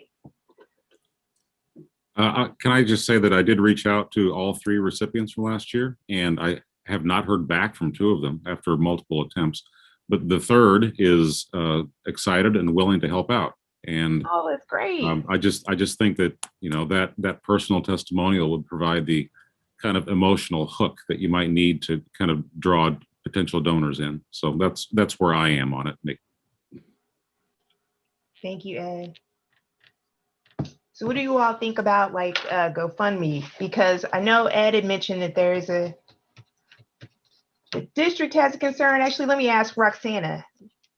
Tell us your concerns about GoFundMe. So my concerns typically result when individual employees set up GoFundMe for purposes unknown, without really kind of going through channels to help us vet what money's being raised for, if we can support.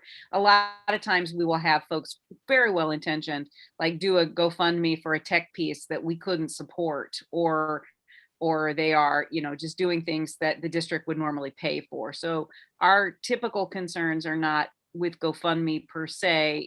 It's with, you know, we have a grant policy that says we're informing you and we know the money coming in. So when folks kind of, for lack of a better word, go rogue and just kind of do things without understanding how it fits in the system, it does create some complexities in terms of our policies and who can receive money and where money has to go. So that's really where my concerns lie, is that really we follow policy and that any money's coming in the district flows through Chris's office so that we know that everything's being spent according to protocol. Okay. Chris, because you've been mentioned, what are your thoughts? Overall, I think the ideas that have been presented are good. One thing with the GoFundMe that I think that I would warn against is there's a pretty significant surcharge that goes along with that.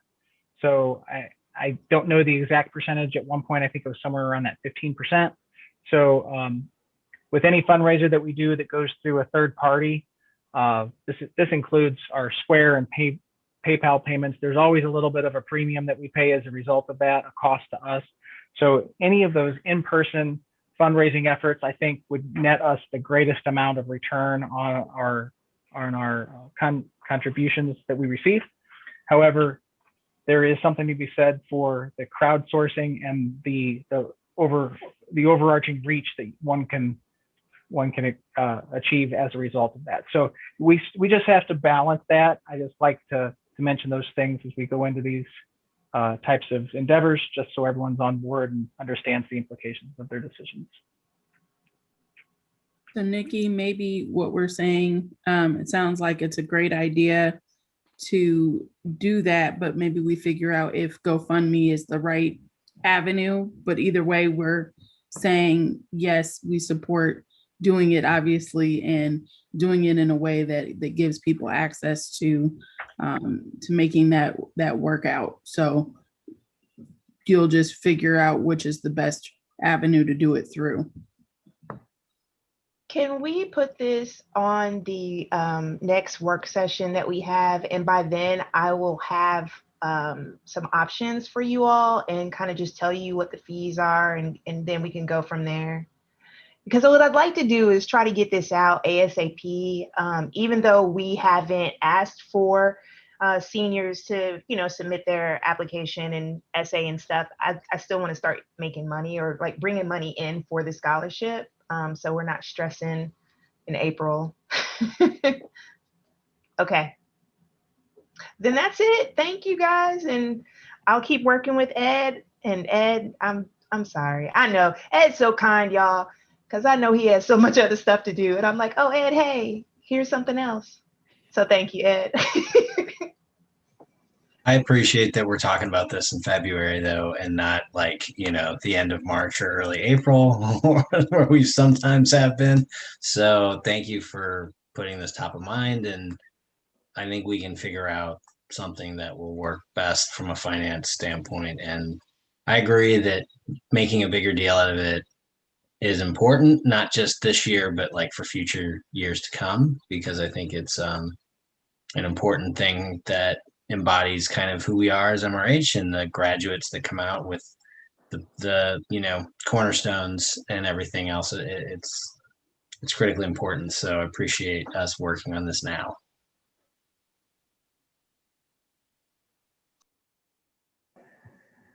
All right. We're on to action items here. As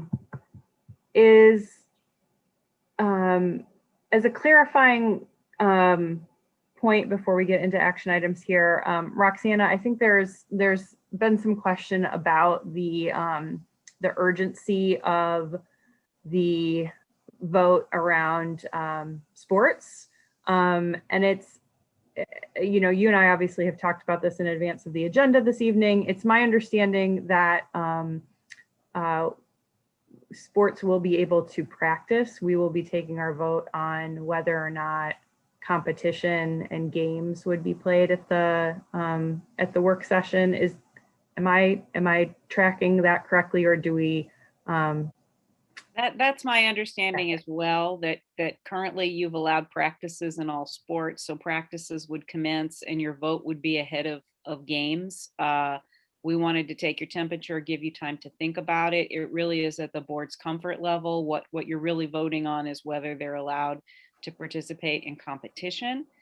If you're comfortable with that vote, that would give coaches some certainty, but we certainly do have time before the first games are scheduled to wait until the work session. So that's really at the board's discretion at this point.